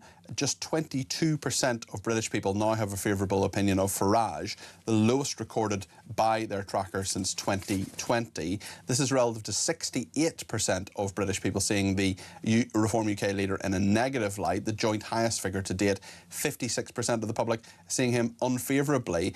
We're in a position where, polls are polls and they're a snapshot, as every pollster will tell you. But could it be that Nigel Farage is actually, perhaps unthinkably, given the events of the last year or so, actually dragging Reform down? I would probably push back against that interpretation, at least, so clearly Nigel Farage ratings, as you guys said, are the worst they've seen in 10 years. But if you look at the long-term trends, they're only slightly different to say what they were 5 years ago or 2 years ago or 1 year ago. And I think favourability is one thing, but the issue with these scores is that the people who don't like Farage really do not like Farage, yes. Whereas, the people who dislike Kemi Badenoch, they don't really care. So I feel like, although these scores are interesting and they do tell us something about the moment we're in, I wouldn't necessarily read into them that, Farage is doomed and he's bringing Reform down with them. Sure, of course, although they are having a lot of difficulties at the moment. It'll be interesting just to keep an eye on that. Why is it that Reform UK are at 23%, do you think? Because they were up in the 30s at one point. That does seem to have been steadily going down in quite a number of polls. And now I think yours is perhaps the third I've seen anyway, where Reform are either at equal polling with Labour, or I think there were 2 polls I saw where they're actually behind Labour. Yeah, I think particularly last summer and last autumn, Reform were riding very high in the polls. I think they were very confident that, if an election were held tomorrow, they would win. that confidence has definitely dissipated. I think there's probably the biggest shift is the rise of Restore back in kind of January, February this year when they launched as a party, because it was at that point that Reform immediately lost around 5% of their support, 5 percentage points there. So they went down from kind of 30 to 25. And since then, from 25 down to 23. I guess the big question for Reform is, these people who wanted to vote for them last year, these people haven't disappeared, right? They've now moved to other parties. The question is, are these people who are thinking maybe Restore Britain is who I want to vote for, will they go back to Reform come a real election? I think that's probably the main question in Reform UK's headquarters, in their minds right now. Time shall tell. How much are people reacting to people like John Healey, Angela Rayner, Reyes Streeting being sort of in the cabinet, back in the cabinet in the case of all three of them actually? Do they know who these people are? Do they care? Honestly, no. I think the problem is us in the media and politics and Westminster. We kind of read the news and we look at every new development and we kind of read changes into them that, will this appointment of this cabinet minister change the dial? Will this news story, mean Farage has gone or Zach Polanski's on the up? Truth be told, most people don't really watch the news in that much detail. They might read the headlines and move on. So sure, if someone like Angela Rayner gets in the headlines again or does something really good, if Ed Miliband gets in the news, sure, it might have an impact. But right now, I really wouldn't read too much into their opinion scores, and I don't think they've kind of left a lasting impression on the public just yet.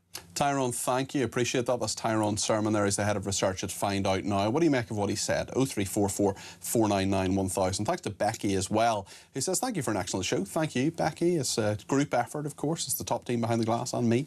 I have just started to listen to the clip of Andy Burnham speaking about football, and then his opening sentence I had to mute. Let me be clear. Well, we all knew what Starmer said, and when he said that, you couldn't trust a word he was saying. As I don't trust a word Andy Burnham says, I'm afraid I feel triggered by his use of that phrase, so I suspect I'll start muting him every time he comes on the screen, every time I hear his voice, in the same way I did with Starmer. Okay, I'm being sarcastic to say I'm triggered, but really, do these people never learn? The minute they say, let me be clear, I'm immediately questioning the honesty of what they are saying. Do you know what? A colleague said that to me earlier on today, because when someone says, let me be clear, or let's be honest about this, or look, or whatever, there are all these kind of words that politicians use that are meaningless. I remember, when it talks about negotiations, say we have to get round the table, and negotiate, all those kind of meaningless words that politicians say. Why can't they just be clear? Why can't they just be accurate and straightforward and honest with us? There's so many different aspects to that. And Zoe Garbett as well, who's the Mayor of Hackney, who I'm afraid I have absolutely no trust or confidence in whatsoever.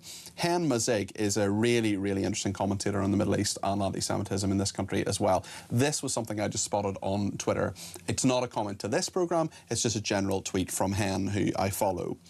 Zoe Garbett, the Mayor of Hackney, says Hen, who demanded that Haifa respond to her decision to end the 1968 twinning agreement between the two cities by October the 7th, has apologised for, quote-unquote, the serious oversight. Tell me this, which is more likely? She totally forgot what happened on October the 7th and randomly chose that Wednesday as a deadline, or she thought she was being subtle in turning the knife just a little bit more? Because I know what I think it is. Food for thought right there.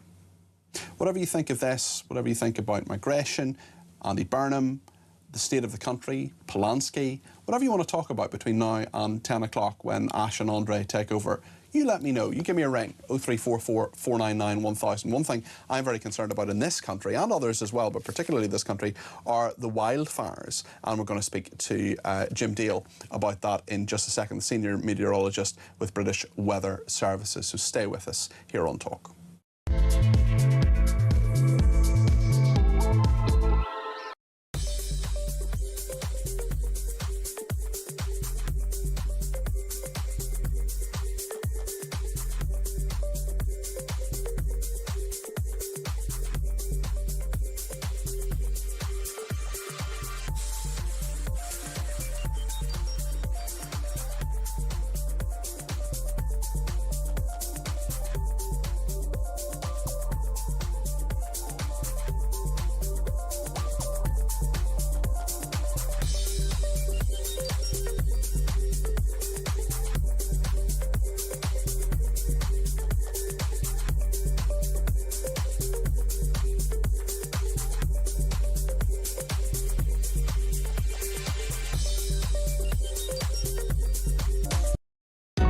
across the UK. On DAB+, on YouTube, on your mobile, and on your side. This is Talk.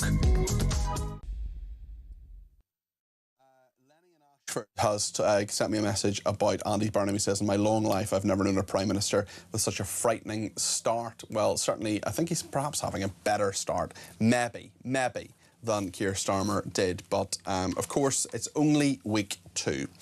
There's lots for him to deal with, especially when it comes to the wildfires, and there are many of them, actually. A major incident declared in Suffolk, for example. Fire services declaring a major incident following a fast-moving, wind-driven wildfire across Dunwich Heath on the Suffolk coast. There are lots of other parts of the UK where this is affecting us as well. Thankfully, no one, to my knowledge so far, from what I've been told so far and what I've been reading and listening to, has been injured or killed, but that's not the case, of course, in a lot of continental Europe. It's a really worrying trend, especially because we are in the 4th heat wave of the summer. Jim Dale's with me now, senior meteorologist at British Weather Services. Jim, I had someone earlier on. First of all, thank you for joining me. I appreciate it. I had someone on a little bit earlier on, a texter, who texted into the programme to say that this is the Super El Nino weather phenomenon. Is that correct? Why is this happening in your view?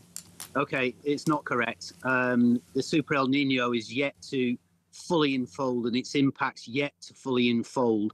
And do remember, that's a natural event, but it seems to be a souped-up event, which is why it's been called super, or another word that's been bandied around is the Godzilla El Nino. So that's still sort of forming in. It has formed. It is an El Nino. It is a classic El Nino. Watch the space on that, Peter, in the next 6 months, because it will unravel. And previous Super El Ninos have really caused catastrophic events across the world. Maybe not necessarily too much into the UK, but you know we're joined by the hit with the rest of the world as far as our foodstuffs are concerned. So we've got to be aware of that coming forward, joining with obviously climate change and what it's doing at this moment in time. You've mentioned the wildfires in Suffolk. We've obviously seen the wildfires in the Cairngorms as well, and the tragic wildfires down in Spain and France. You did also mention that no humans in the UK have been affected in terms of injuries or deaths, which is fantastic. However, that part of the world in Suffolk has got a lot of wildlife, birds and mammals and all the rest of it, and they will be sadly dying as we speak. It's interesting you mentioned that, actually, because we certainly have been talking to Dominic Dyer, who I'm sure you're familiar with, the campaigner for the natural environment and for wildlife, and we've been talking to him actually over the past couple of weeks about what's been happening in continental Europe and some of the very, very sad stories, particularly about animals, but humans too, and also the incredible efforts that people have gone to save animals and to get them out and to make sure that people don't leave without them. When it comes to these wildfires, obviously the ground and the the vegetation is very, very dry. It doesn't take much to start them, does it, and for it to spread very, very rapidly? Yeah, correct. And really, it doesn't matter how they start. There are people out there who believe that climate change isn't part and parcel of this because there's an arsonist doing his or her dirty work. That's not the case. You've got to have the underlying conditions. It doesn't matter whether it comes from a lightning strike, an arsonist, the sun on the glass bottle. It really makes no difference. I think we all know, especially in England, and now Wales has got an official drought. You only have to look at the ground. It looks a bit like the savannah in places, a shortcut, haircut savannah. But that's where we are at this moment in time. And if people cannot see that, this will be the worst drought since 1976, and topped with the temperatures that we've seen, record temperatures in May and June, nighttime record temperatures in July. And you know what, Peter? We've still got August to go yet. What's going to happen in the next few days, Jim? The relief for many, and it's already starting to filter in. I'm stood outside, as you can probably see, and it's a little bit cooler tonight than it was last night. You're going to get that cooler weather during the course of the weekend. I think as we go into next week, I see the temperatures starting to push up again, not necessarily to heat wave levels. I think we'll see a couple of 30 degrees. I think it's perhaps a bit later. I hasten to say heat wave 5, but as I said, we're in August, so there's every chance that could come about. And in terms of the rainfall, there's a little bit of rainfall moving towards Suffolk as we speak, which might be a little bit helpful, but farmers will know absolutely that they need more than just what we're going to see in these next few days, etc., for this situation that we find ourselves in at the moment, particularly farmers. And we'll feel it. We'll feel it in the shops later when, your prices go up, etc. And farmers will come in and say, yeah, it was worse than last year when they lost £800 million last year due to the summer last year. So look, join the dots. I think we can see where this is going. And I think we can expect more of it, and we'll be talking again, Peter, I'm sure. And you say more of it. I mean, 5 heat waves in the summer, is that something we're just going to have to get used to? Yeah, it's kind of gobsmacking, isn't it, really? 1976 was one long heat wave. This one has been 5, or not 5 yet, but 4, maybe a 5th to come. And we've also got September, which seems to be the new summer month. If I just say 30 years ago, I got myself on the front of a national newspaper and I said the south of England would become a Mediterranean climate in around 20 to 30 years' time. Hey, presto.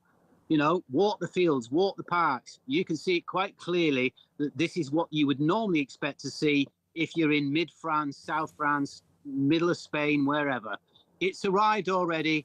We can expect more, Peter. Simple as that. Just before you go, Jim, can I put a message to you from one of our viewers who says, Jim is an instant turn-off. He will just blame climate change. What about the fact that arson on the continent has caused a lot of these fires? I hope you challenge him. How would you respond to that, Jim? Yeah, well, I've just explained it, and people need to open their eyes and their ears. They can actually see what's happening. You don't have to join the dots as far as the data is concerned. We can look to places like NASA, the Adley Centre Met Office, NOAA, and others, WMO. They all know what's going on. And to think that, it's an arson. Well, take a flood, for example, a really bad flood caused by climate change. Is that somebody flushing the toilet, for example? I don't think so. So let's join these dots properly, understand what is going on, because it's extremely dangerous going forward. Okay. And as I say, watch the space, because there'll be more of this to come. Don't lose the sort of drift of this, because it's going to prove fatal. Thank you, Jim. That is Jim Dale there, Senior Meteorologist with British Weather Services. Thanks to Stevie, who's been in touch on Twitter, who says, when you mention politicians' phrases that precede lying or nonsense about how one of the really big ones, courtesy of Tony Blair, we must have a debate about that. It was just a cynical way to shut people up by sounding reasonable and fooling fools, says Stevie. On the wildfires, another Steve Chandler, says these wildfires seem to be very selective. However, they engulf European nations, apart from those with strong borders like Poland or Hungary, and also a few churches have been taken, but other places of worship have swerved it. Call me a cynic. I think you're maybe going a little bit down the conspiracy route there, Steve, but very interesting to hear what you have to say anyway. Leslie says, in rural areas for decades, farmers and firefighters worked together, setting controlled fires in scrubland to prevent the fires we are now seeing. They protected wildlife. Powers that banned the setting of these controlled fires. Amanda says the Green Lobby hold a large responsibility for the wildfires due to their stance on reservoirs and woodland management against the fire service advice.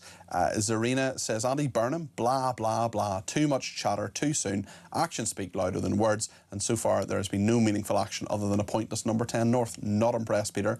Leslie says, so Burnham has time to talk about FIFA, yet just spouts Mahmood's plan for the Channel lot. And another one from another Amanda, who says, people need to ignore the polls. I'm certain the silent majority vote for reform is massively increasing, says that Amanda. Loads to discuss between now and Andrea and Ash at 10 o'clock. We'll hopefully have a chat with Ash about what's coming up on that programme. We'll also hear from our callers next. And if you want to get your voice on the air between now and 10 o'clock, whatever is on the tip of your tongue, whatever you want to say, however you want to react to what's going on in the world and in the country today, you let me know your thoughts. 0344 499 1000. Stay with us.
my intention to run for a fourth term as President of the United States. I won 3 times, did very well the second time, by the way. It's a rigged election, but we don't have to talk about it. It's an entire community in their heads, and he knows how to push it and literally send them off. I thought he was actually more restrained last night than we've seen in just his regular speeches. I mean, he's got comedic timing. He is the funniest president we've ever had, and man, he was playing it on all fours last night.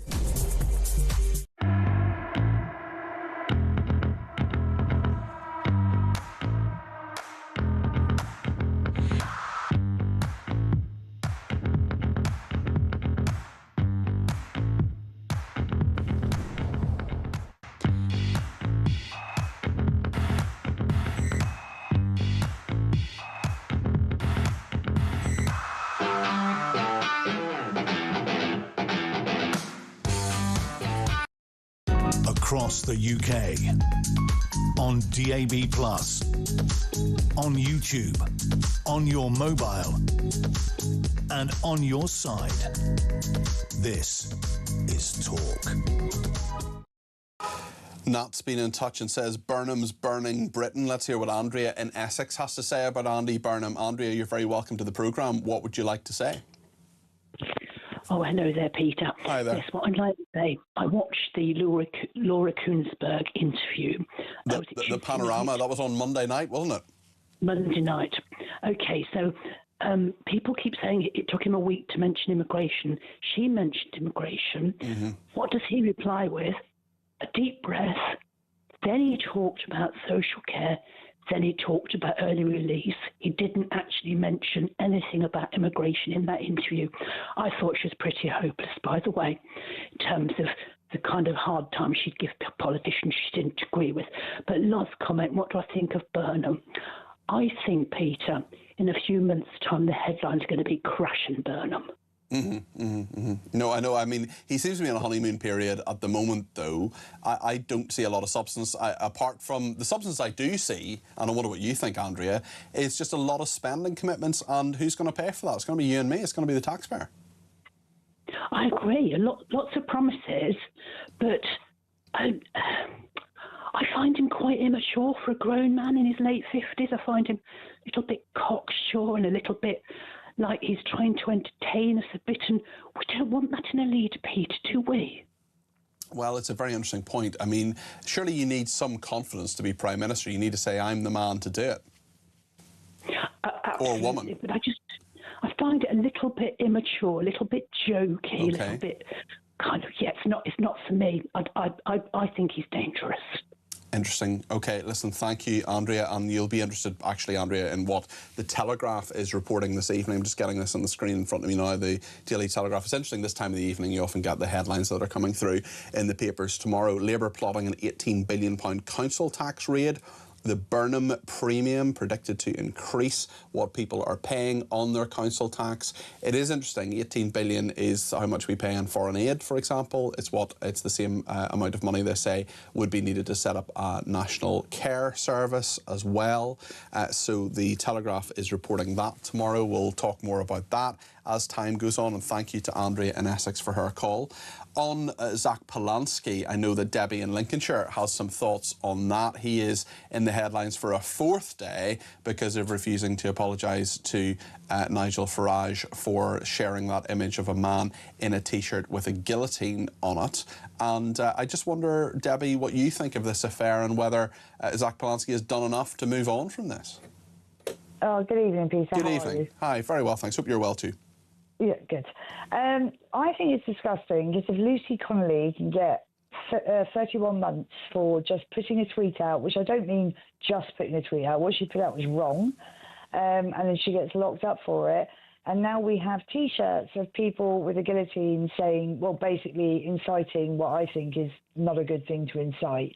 But people, it seems to me like it's one rule for one and one rule for another. It's interesting within that, I totally take that point, it's interesting within that even in Somerset Police are the ones who are going to speak to the rather portly gentleman in the T-shirt himself, and perhaps, in theory, warn him or prosecute him in some way himself. That's aside from the Zach Polanski issue. But even in Somerset Police were the ones who totally failed over Bob Villan, over their singer. I was just about to say that. Over their singer. Even in Somerset Police. Yeah, even in Somerset Police. They're the ones now who failed to arrest, or I think he did an interview, but they should have arrested him, and he should have been charged by the Crown Prosecution Service.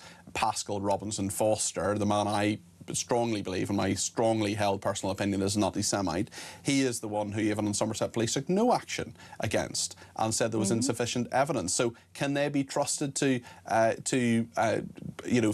put the tap a T-shirt man on the shoulder and say, hold on a second, sunshine, come with me to the neck? It was very hard for me to say this, but I really think people really need to... I think, it's a bit like we used to say two-tier care. Yeah. I think the police forces across the country have got to be across the board, and it can't be one rule for one and one rule for another. And you've said in the past you've had death threats. I think that's wrong. Everyone should be entitled to do a job, but you shouldn't be going around wearing T-shirts with basically saying, kill this person, because a guillotine... Do you think it should be a police matter, Debbie? When it comes... I tell you what, forget T-shirt man. When it comes to Zach Polanski, do you think he should face police action? Because I don't think he should, but I also don't think Lucy Connolly should have faced anything other than a police caution at the very most for what she put out there. I think people that want people to follow them or vote for them, or if you've got a position of power, as in like you're there representing a party, then you should have some decorum. There's a way to go about it. I don't quite get Zach Polanski anyway, but I mean it's true what people say. It doesn't matter who gets in. They're all the same, which is quite hard for me to say.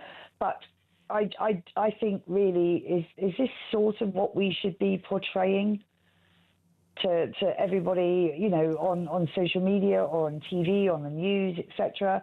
I just don't think it's the way forward. Have you lost confidence in political parties? Are there any that you think actually have some sort of hope for the future, that give you hope for the future? I'm a reformer. Okay. And I would like to hope that what they are saying they are going to follow through and do, because we do need change. I mean, I've been watching the stuff. It's funny because when I got the call back, I was like, oh my God, what am I talking about? I am horrified what's happened across the Spanish border today in North Africa. And I'm like, something's got to change. But if parties get in, are they going to change it? I am really quite frightened about my future. And I'm 50 next month, and it's like I could have another 30 years on this planet, and I just don't know what my future has for me. I think a lot of people feel the same way, and Debbie, thanks for telling us that and speaking so honestly about your feelings around that. Brian's been in touch and says the south of England is suffering a climate emergency, global catastrophe, but it's raining in Scotland. If we all move to Scotland, will the planet be saved?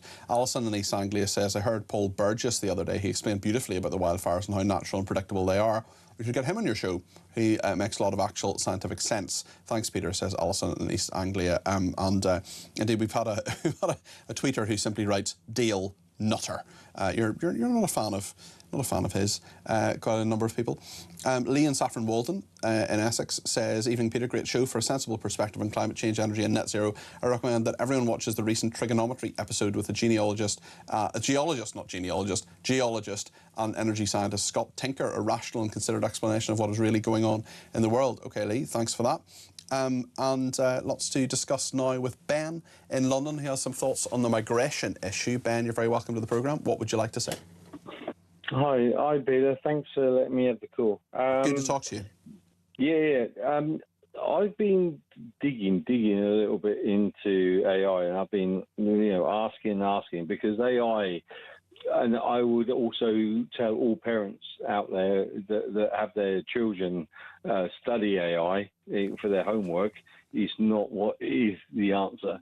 I've had varied results. I don't know about you, Ben. I've had varied results. There are things I know to be true, that I have Googled, you know, certain dates of things that have happened, or, you know, political events, just to, you know, I often say to the producers as well, say, when did it happen? When was Diane Abbott suspended from the Labour Party? I think it was about 2 years ago. Actually, it was 3 years and 2 months ago. You put that into AI. Sometimes you get the right result, and sometimes you don't, Ben. Peter, do you know what the biggest one for me is? I asked AI, how many wars in this world have been based on religion? Okay. And it was that's Gemini, right? He said none. I mean, that's just nonsense. He said none. Honestly, if you type it in, how many war? I promise you, Gemini says none. Yeah.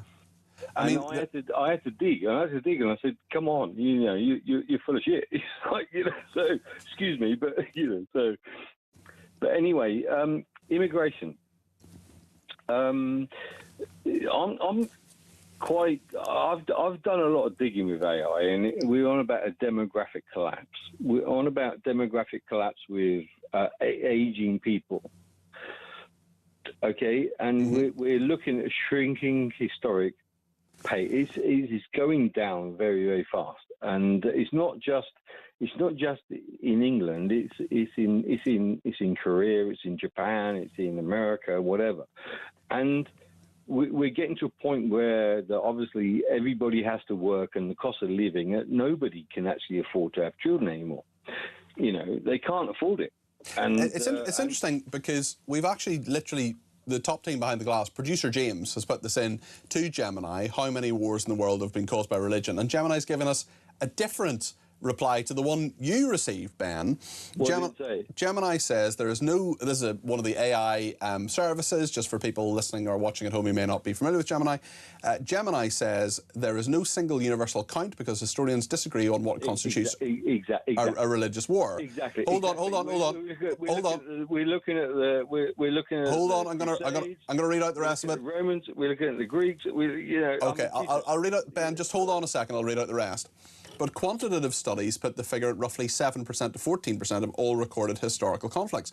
Contrary to the common myth that religion causes most of human history's wars, historical and statistical analyses show the secular factors, such as territorial expansion, resource scarcity, political power, national sovereignty and ethnic rivalry, are responsible for the vast majority. So that's an even different one, Ben. Secular is the hidden word of religion. Okay, all right. Well, Ben, listen, thank you very much indeed for your thoughts on that. Let me just read out a couple of messages here. Gary says there is no doubt that we are in the middle of a severe drought and they were likely to see more of them, but it's nothing we couldn't deal with if we build enough reservoirs to collect the rain where it falls the most and the infrastructure to move that water to where it's needed. We can also deal with periods of high temperatures by going all in on aircon and limit the threat from wildfires by building fire breaks in areas of high forestation. It's worth remembering that many Arab states have built modern cities in the middle of deserts and they manage perfectly well. The truth is that we need to stop fretting about global climate change, which we can do very little about in this country, and start looking at ways to live with the consequences of that global climate change. I should actually apologise in Ben's call as well. He said a word beginning with S that had 4 letters. That I just want to apologise if you were offended by that. Brian in Belfast says Andrea in Essex is right. Burnham is 100% smoke and mirrors when he eventually collides with real life and real events and real consequences. He'll be exposed for the vacuous charlatan he really is because he won't be able to handle the stakes at the national level. That's Brian in Belfast there, so thank you for that. And Christina in Essex, final message for this evening, says drought, give it a rest. We've had a summer after a miserable and wet winter spring. Climate may be changing, but let's build an infrastructure to support it. More reservoirs, aircon, me not driving my car isn't going to help Jim Dale, says Christina in Essex. Well, from wildfires to Ash. Ash Gould is with me now. Nothing could help Jim Dale. He should have stuck to the Carry On films. He was brilliant in those. Carry On. Mr. Nookie, Dr. Nookie. Apparently that Jim Dale, who's a different Jim Dale, actually made an absolute fortune, because didn't he read the Harry Potter books? That's right. He went to America, didn't he? And was in theatre, and he was, because he was forgotten. He's one of those stars that is a massive star in Britain, then disappears, and everyone thinks he hasn't done anything. And then you find out he was a massive star in the States, and they made millions. And do you remember Tracy Ullman that happened with, and a few stars? We forgot, we thought, oh, poor people, they didn't do... And then but now it's all international. Now everyone's sort of... But about 30 years ago, every continent... There's 2 Ronnies would do a series in Australia that we would never see. And they all did their own... But now the world has melded into one unification, a bit like Talk Sport and Talk at 1 a.m. when they come together as one. Yes, indeed. How was your show, man? It was really good. It was really interesting, actually. Loads of different stories about. What are you talking about? Well, because we can do sport better than Talk Sports. Don't worry about that. And every now and then we like to prove it. So we've got Jimmy White. No, not Jimmy White, the snooker player. Jim White, sports writer at the Telegraph. We're talking about the World Cup.